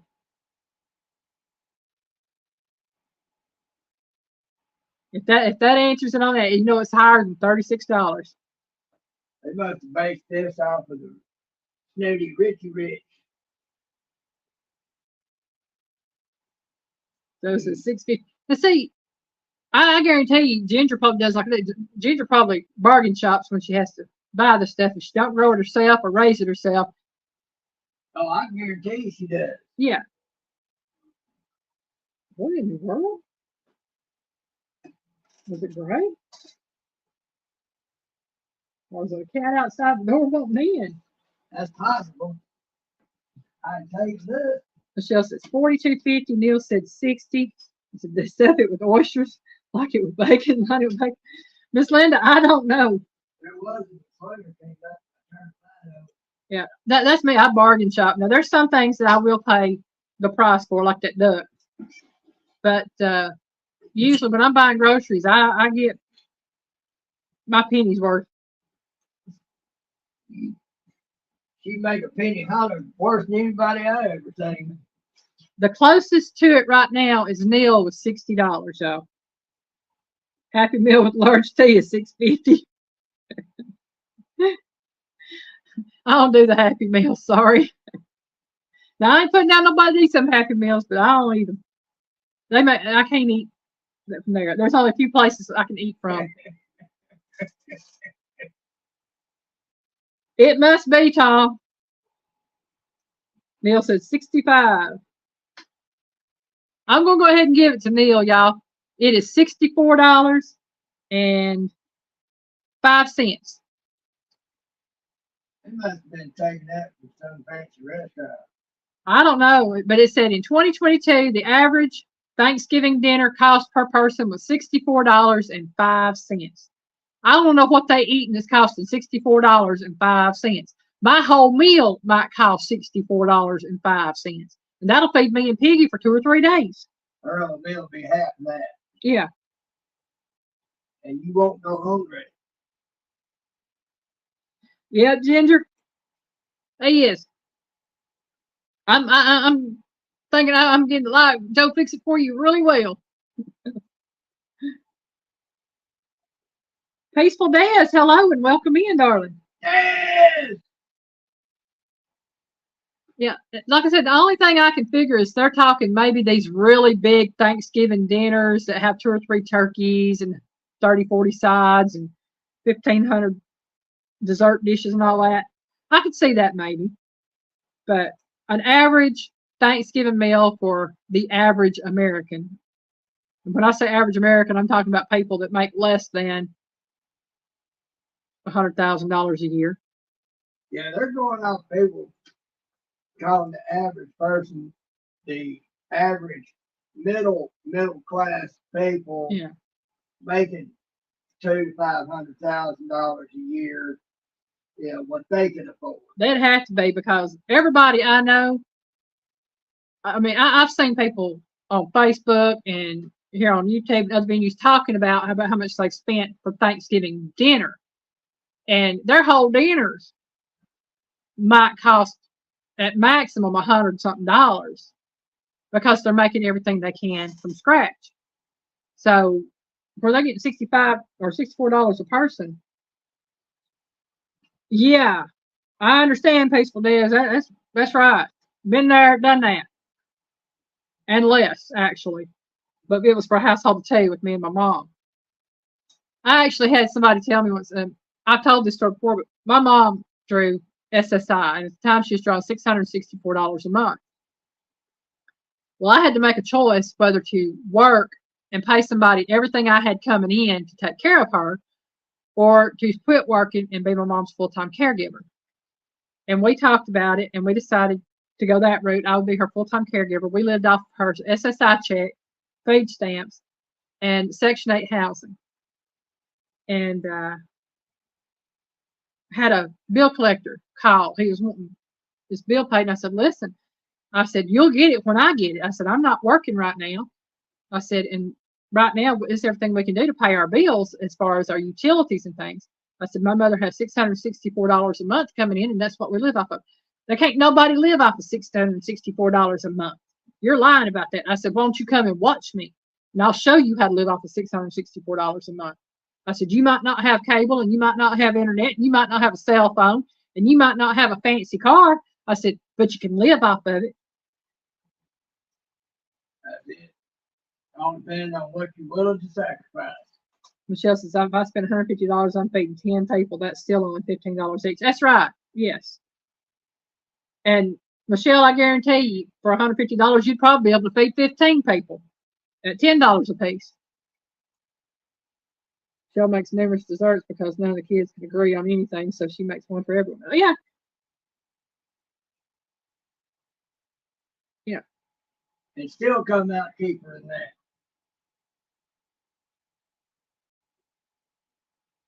Yeah, and a lot of people actually live off Social Security. Now, Piggy and I, we live off his Social Security disability insurance, which his is actually Social Security. It wasn't like the SSI that my mom got. That was the supplemental security insurance. Piggy's is actual Social Security disability. And we make it each month off of that and what little I get from YouTube. And well, they made it off that before you got what little you get off of yeah. YouTube too. Yeah. You can make it off a lot less than that. Des is on the same thing you are, the disability, the SSDI. Mr. Duggar Fishing, my favorite alien. Sounds like a cross-dressing IRS agent to me. Mr. Duggar, some things I just don't want to know. Oh, man. I don't want to try. I don't want to be sitting here trying to get those images out of my head. I just Oh, man, that's so funny. All right, let's go on to number 18, y'all. Hey. This is technically, are pumpkins a fruit or a vegetable? Technically. Are they a fruit or a vegetable? There's something orange that grow in the garden. Well, yeah, they're that too. And while I'm waiting on the answers, with everybody coming in, y'all, I've been shouting out the collaborations I am involved in this month. We have hashtag Wild Game November. It started November the 3rd and will be going through November the 18th. It is hosted by Christine at Christine Mrs.GilliamFarms. There's also hashtag Noodle November 2023, which is being hosted by Tony at Kettle Kitchen. It is going from November the 1st to November the 30th. And there will be a live stream on December the 3rd where there will be a drawing for prizes. And to win, you must comment on the videos. I think it's do the hashtag Noodle November 2023 sharing out videos and be in the live stream in chat. Jess said fruit. Michelle said fruit. Jefferson said fruit. Tom said fruit. Junior said, I think fruit. Melinda said, technically a fruit. Linda said fruit. Joe Bixby said, technically pumpkins. Ah, sounds like something I think. Linda said it has seeds. Y'all are all right. It is fruit. The third one is hashtag steercember, being hosted by Derek at Derek Fowler 1973. If y'all could, please check out these channels and also please check out the videos that are being posted throughout the month because there's going to be some really good videos. And like I said, I know Ginger at Not Nothing Homestead has already posted her video for Noodle November, and it was a gnocchi dish, and it looked amazing. So just wanted to put that out there for everybody. Brenda said it has seeds. Yeah. It has seeds. And we are on to number 19. I tell y'all what, this week's a lot different from last week, ain't it, y'all? I didn't make it to 20 minutes last week before I got sick. Number 19. What temperature should a turkey be cooked to for safe eating? And this is going in Fahrenheit because I don't know Celsius. So, what temperature should a turkey be cooked to for safe eating?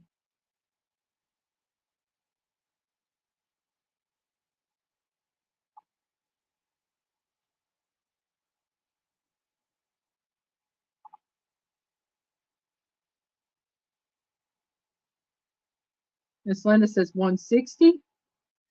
Jefferson. 160. Joe Bixby said 165. Tom said 165.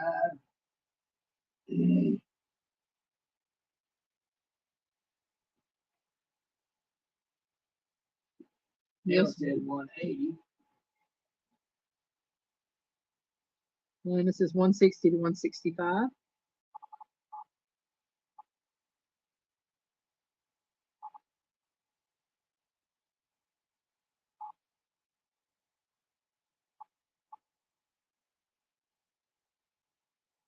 There's no clue left out. I cook it for 3.5 hours unstuffed in a 10, 12 pounder at 325 degrees. Do not own a meat thermometer. I have to look it up every year to double check myself. Yeah, I've got a little tag on my thermometer that I got, and it's got all the different things for the poultry on one side and for beef and pork on the other. And I do not take that little tag off of there. Then this is first, second, or third time. Giggle. Michelle's 165 in the thigh. And I'm going to tell you, it is 165. And that was the only one I knew as far as turkey. I knew the turkey. I don't know the rest of them all the time. I have to look them up. But turkey I knew was 165. JB Vlog, welcome in. Greetings to you as well. JB. Well, I don't know about anybody else, but I'm finding strong hair split 3 ways. I'm doing good. I'm actually feeling good tonight compared to last week. But I have to say,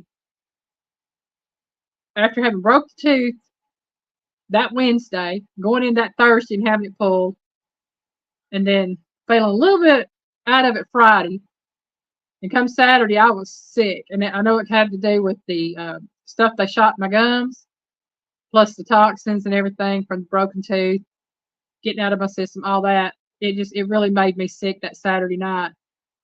And then I was out of it most of the day Sunday. I really wasn't feeling it while Piggy was live that Sunday night. I was feeling a little better. But this week I've been feeling really good. So I have to say, doing good. That's right. They can see whichever one of them ear, Fancy's ear. That's Fancy. Back here in the background while she's looking herself. Fancy. Say hi. What's up? Say hi. Say hi. Say hi, Fancy. Say my name's Fancy Fancy. Say I was the only female gray. The other 2 grays are boys. All right, number 20. True or false? Thanksgiving is the busiest travel holiday of the year. True or false? Debbie said, hi, kitty.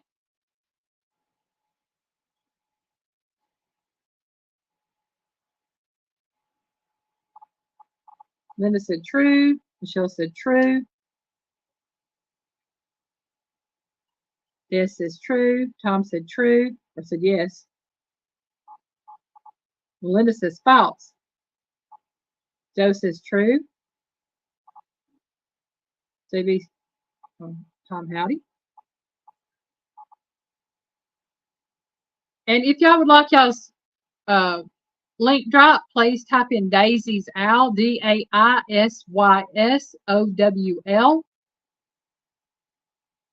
JB said false.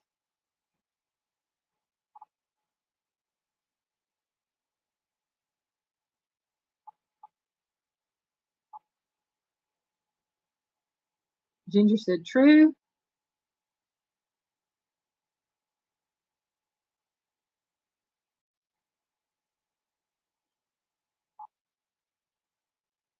All right. Give it another half minute there. Okay. JB is a fitness lover, hiker, adventurous traveler. Cool. Because her name is JB, Jaybyie, McGarrigan, JB for short. JB, I hope I pronounced that right. McGarrigan. Maybe I didn't butcher it too bad. Linda said, but Minnesota, Wisconsin is deer hunting. Also, you bet it is nose to nose on the highways. Okay. Actually, y'all, the answer is false. It says, according to AAA, it is the week between Christmas and New Year. So the busiest travel holiday of the year is the week between Christmas and New Year's. Here in the Philippines, we don't travel during Halloween. Yeah. She looked like she has some pretty good sayings on her videos.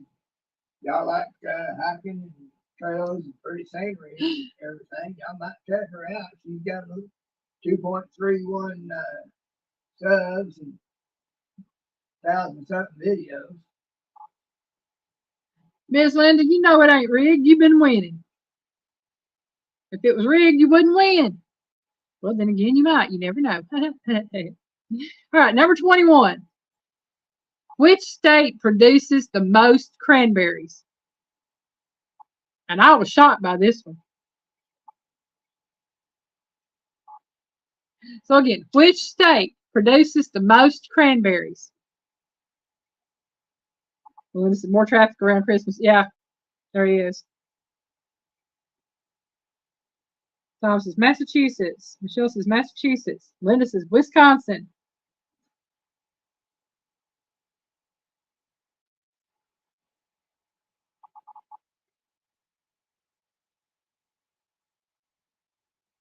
See if we get another answer or two.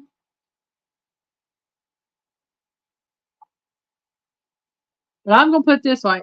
I thought it was a state, and I was wrong on the one I thought it was. Des says Wisconsin. Melinda said Washington. I thought it was Maine, and I was wrong. It wasn't Maine.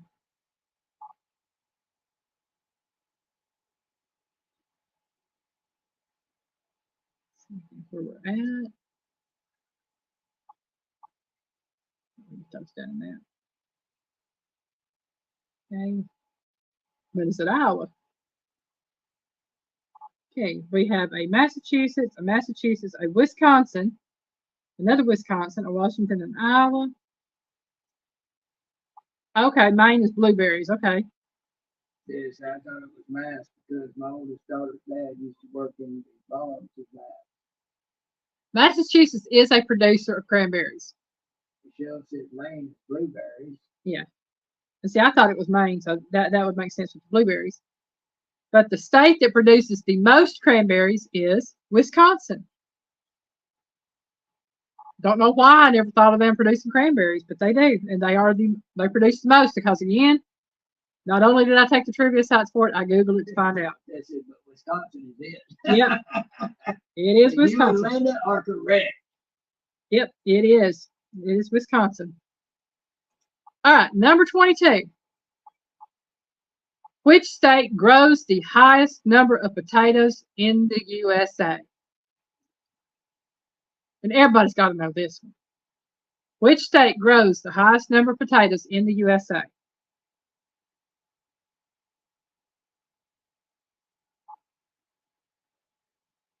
Even Piggy got this one right, y'all. Des said Idaho. Linda said Idaho. Joe said Idaho. Melinda says Idaho. Because it's Idaho. Michelle said New York. Well, if we're talking two-legged taters. Well, them are taters.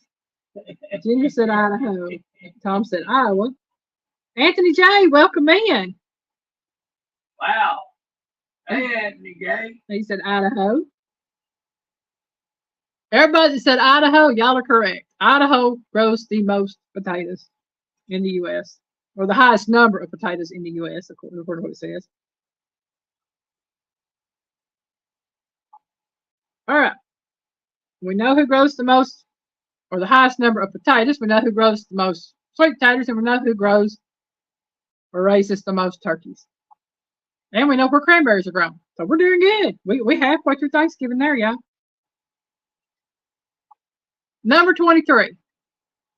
Can you name the only place in Australia that celebrates Thanksgiving?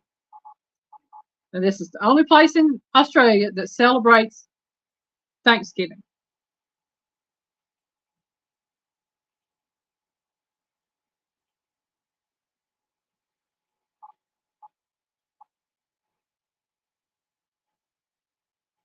And he said Melbourne. Melbourne, however you say it. I have to look at it because I'm not sure where that's actually located. Yeah, my laptop froze up on me. So I'm having to wait for it to do its thing. It don't like me.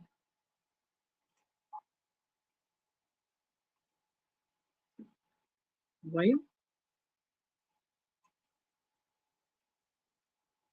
has anybody else commented, Piggy? Because my whole screen froze up. There we go. Not nothing said Perth. Linda said Taz place. L.G. Bass said Adelaide. Teresa Smith said Norfolk Island. Melinda said Sydney. Jefferson said, I'll bet Sandy knows. Okay, here we go. I bet Sandy and Fluff both know. Paula would know. Yeah. Paula's a friend of ours that lives up down in Australia. She lives in Perth on the opposite side of Australia from Sandy Toes and Fluff. Okay. The answer is in comments. I'll tell you that. I'll just go. Okay, there it is. And Peaceful Des got it with Norfolk Island. That is the only part of Australia that celebrates Thanksgiving. Des, are you Googling? I don't care if she's Googling or not. She's a smart lady. I gotta tease everybody. I know. Hey. Well, I'm just saying, no matter if she Googles or not, she's a smart lady. She's a smart lady if she uses Google. She's a smart lady if she's not using Google. Either way. Google is a good resource. Smart if you use it. That's it. Number 24. What is the best place to place the meat thermometer in the turkey?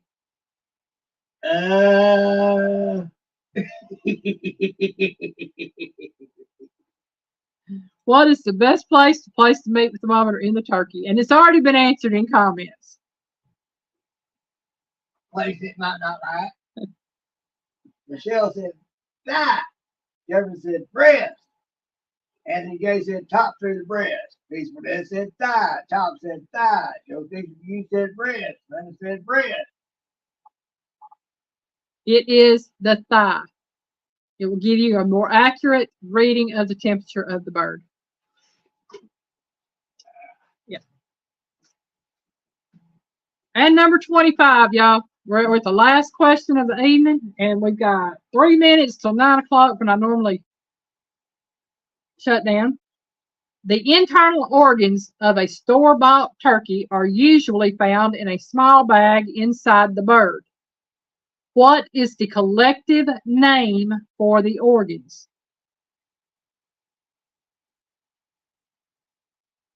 Joseph, that is why I don't cook. Yep, not against the bone, just in the meat. Anthony J. said gizzards. Everybody I've heard, I would call it unwanted. Jefferson said giblets. Tom said giblets. Giblets from Michelle. Peaceful Dad says giblets. Melinda's giblets. Joseph, you said gravy. That's it. So if the ones at Ann. Peaceful Dad said, I call it trash. I call it good eats because that's what I make gravy out of. I love it. Linda said giblets. Having the gravy out of it is one thing. Having the parts themselves. You like the liver. I love a good liver. Ginger says giblets. That's bad catfish bait for me. Anthony J says bad catfish bait. Well, yeah. Michelle said, I'll be you, piggy. It is giblets or giblets, however you want to pronounce it. And used to be, you could buy chicken, turkey, things like that, and it would have the little bag of the giblets with the neck, the livers, the gizzard, and the heart in it. Now, you do good to get a neck. I'm just saying. Because they don't want to give you no giblets. They're not cooking anymore. We open a jar. Yeah. I'm one of these. If it don't come with giblets, I get upset because that means I have to take my livers and cook them and make my giblet gravy. But yeah, that was the last question on that. Talk for a few minutes. Now, lady I knew, you've heard me talk about her before if you've been in here in my lives and on some of my videos, talk about Mama Hazel. She passed away a few years ago. But she's the one that actually taught me how to make giblet gravy without the giblets. She made chicken gravy is what she made. She called it giblet gravy. Folks, let's just say there's a lot of women in Elaine's past that I wish I could say thank you because she's learned a lot from them. It's the best stuff helped remember to remove before cooking. Yep, that's it right there. Just do the cooking since I cannot be in the kitchen with my wheelchair. Yeah, I understand that, Des, definitely. I have to have that stool that we got in there to set on to do. That's why I sit down to do my videos. That's kind of a good thing, Des. They can learn how to cook. Mm-hmm. Love the gravy with gizzards. I like it with, now if I'm making giblet gravy and I have gizzards and livers and the heart and all of it, I will take all of the giblets and boil them and get my liquid for my gravy. And then I'll chop up the gizzard, the liver, the heart, and pick the meat off the bone of the neck. And all that, like I said, gets chopped up, put in my gravy once I get it made up. Now I add a boiled egg to my gravy. But the simplest way, and this is how I was taught to make giblet gravy. A lot of people may make it a different way. I was told to take 1 stick of butter and half a cup of flour, and you cook it down in your skillet until the flour's done. And then you add your liquid, whatever, whether it be your chicken broth, chicken stock, the stock from your, or the broth off of your giblets, whatever. Add however much you're going to add. Stir it together really well until it starts to thicken, gets to the desired thickness. Then you add your chopped up giblets and stir it in. You add your chopped up boiled egg, stir it in. And then you take it off and you serve it with your dressing. Yep, Anthony, you make a roux. And Joseph, listen questions. Joe, if you want to know how to make giblet gravy, I have a playlist on my channel. It's called Thanksgiving Dinner. It was from 2021. It was 2 years ago. And I have a giblet gravy in there. It was my twist on Thanksgiving that year. And Joe fix it for you, or you trying to say Ginger don't make giblet gravy? made hamburgers out of all those things. Yeah, I mean, anything like that. But anybody that wants a twisted Thanksgiving dinner, check out my Thanksgiving playlist, because I did chicken that year. I did my muffin cup stuffing, or dressing, I should say, muffin cup dressings. I did the cranberry gelatin salad that year. I did my sweet potato casserole with the pineapple. I did a cheesecake with a blackberry compote.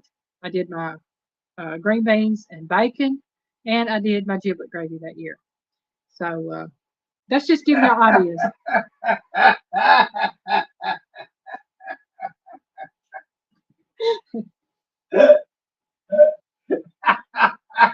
That's the way to tell them, Ginger. That's the way to tell them. Oh, that was funny. Ginger, I make dressing. I make homemade cornbread dressing. And I use my dressing mix for stuffing as well. If I do a stuffing, stuff a bird of some kind, I would use my cornbread dressing. And the recipe I use is basically the same one that my mother and my grandmother used. I might use a little more, a little less of something than they did, but it's basically the same recipe that my mom and my grandmother. I can tell you that.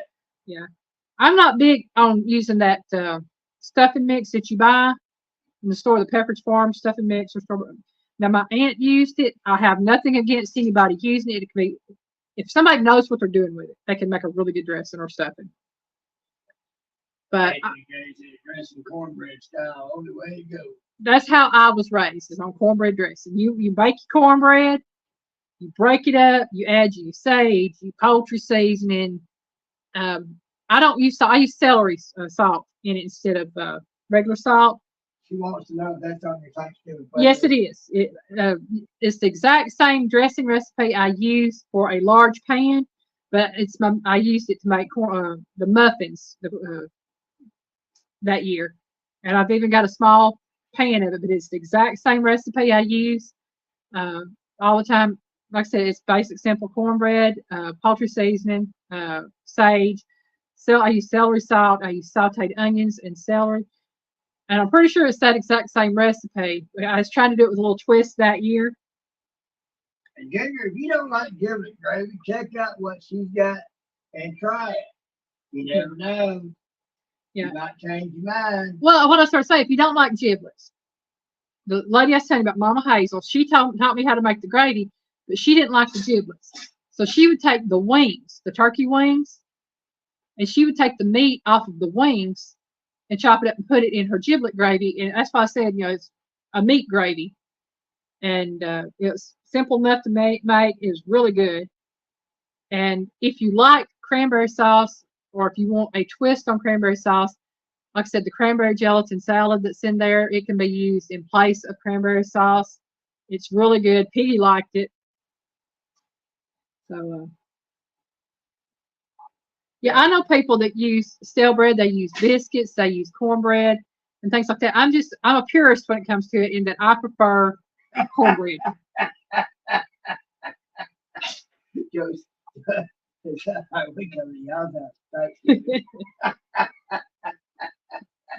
Well, Joe, you be joining me at Golden Corral or the Chinese place. I wasn't gonna cook this year. That's because He wouldn't come there because he wanted some chicken gravy. he gonna be getting the good stuff. Yeah.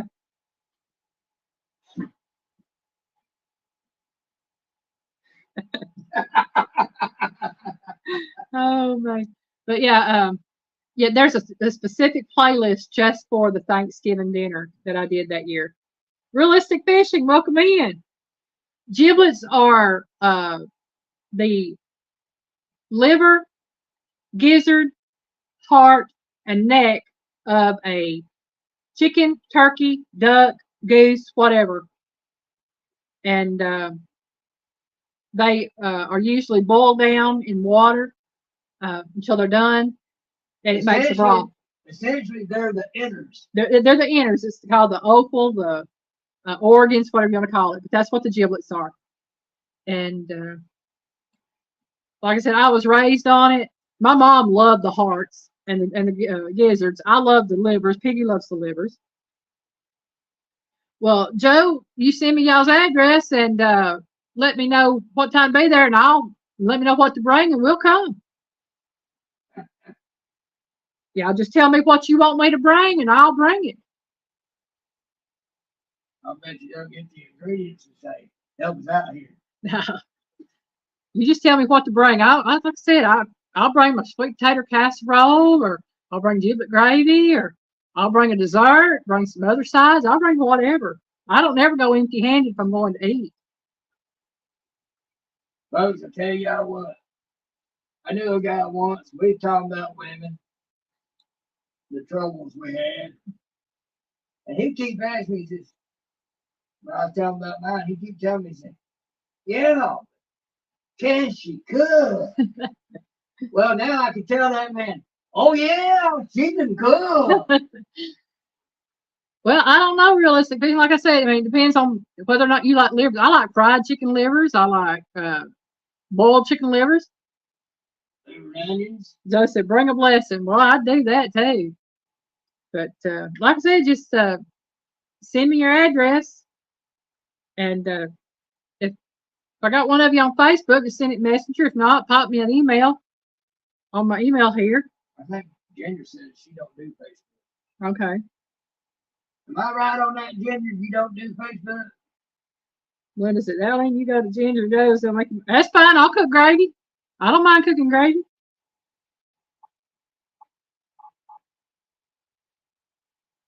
Oh, my. Melinda, she can cook that gravy up in no time flat. As long as I got the chicken broth, chicken stock, or whatever, and anything will go in it, I can make it. That's all she had to do. She could knock it out no time at all. Yeah, I agree, realistic fishing. If they are undercooked, they're nasty. Yeah, she said she don't do Facebook. Yeah, okay. That's okay. I got email. You can send it on my email, Piggy's email. We can keep in touch on that. Got Instagram. Yeah, I've got Instagram. Piggy's got Instagram. I rarely ever get on mine, but I'm on there. I deep fry my chicken livers usually when I make them. Now, if I pan fry them, they usually turn out pretty good. But I would say cook them about a minute to a minute and a half longer than you think you need to when it comes to fried chicken livers. If you think you cooked them long enough, cook them another minute. Not only that, but y'all should see how she cooks her chicken livers. They ain't those hard lumps you get most of the time. Hers are nice and tender. Oh man, I ain't never had no chicken livers the way like she's done them. Piggy likes my cooking, y'all. What can I say?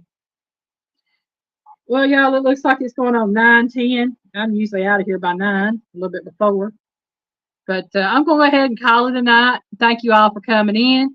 And again, please check out Christine! Christine, hello, darling. You're not late. You got here when it was meant for you to be here. Please know that I've been shouting out Wild Game November. I've got you tagged. I'm fixing to, once I get off here, I'm going to tag you in my description because I thought I had the channels tagged and for some reason the tag didn't take. But I do have Wild Game November that I've been shouting out, and been shouting out Noodle November 2023 and Steercember. So, Christine, Oh yeah, Piggy got to do that, y'all. Piggy got to do that. got to. Kim Burris. Hey, Kim. Oh, you're welcome, darling. Like I said, I hate to leave with everybody just coming in, but it's 9 o'clock, and I was going to try to make those raviolis, but I might wait and make them tomorrow morning. I'll do them tomorrow morning. Okay. Judy said she's going to watch that dressing video. Please do, yes. And the thing about it is, it's all to your taste too, as far as what you put in it. You know, everything I do on my videos is just a guideline. You can add more, take away, whatever. But yeah, it's. Yeah, what she does is just a foundation for you to build on. 99 acres, hello. Welcome into all of y'all. I'm saying, we've been having a good time. I have anyway. Well, like I said, I'm sorry to be leaving as everybody's coming in, but I will be back next Saturday night with more trivia. And if y'all want to, you can join us tomorrow on Piggy's Piddles for the Piggy Way at 5:30 p.m., where Piggy will be talking and I'll be sitting in the background giving. Well, I'll be talking half the time anyway because we both get involved. Well, like I said, I'll be in the background giving color commentary while he's doing the hosting. How's that? He says she'll have to watch the replay. Okay. And That works too. Yeah, and hey, it gives you ideas because we had Thanksgiving trivia tonight. We found out what a snood and a waddle are. All right, y'all. Y'all have a good evening. Have a great weekend. We love you and hope to see you again next week. Bye, y'all. Oh, thanks, Joe.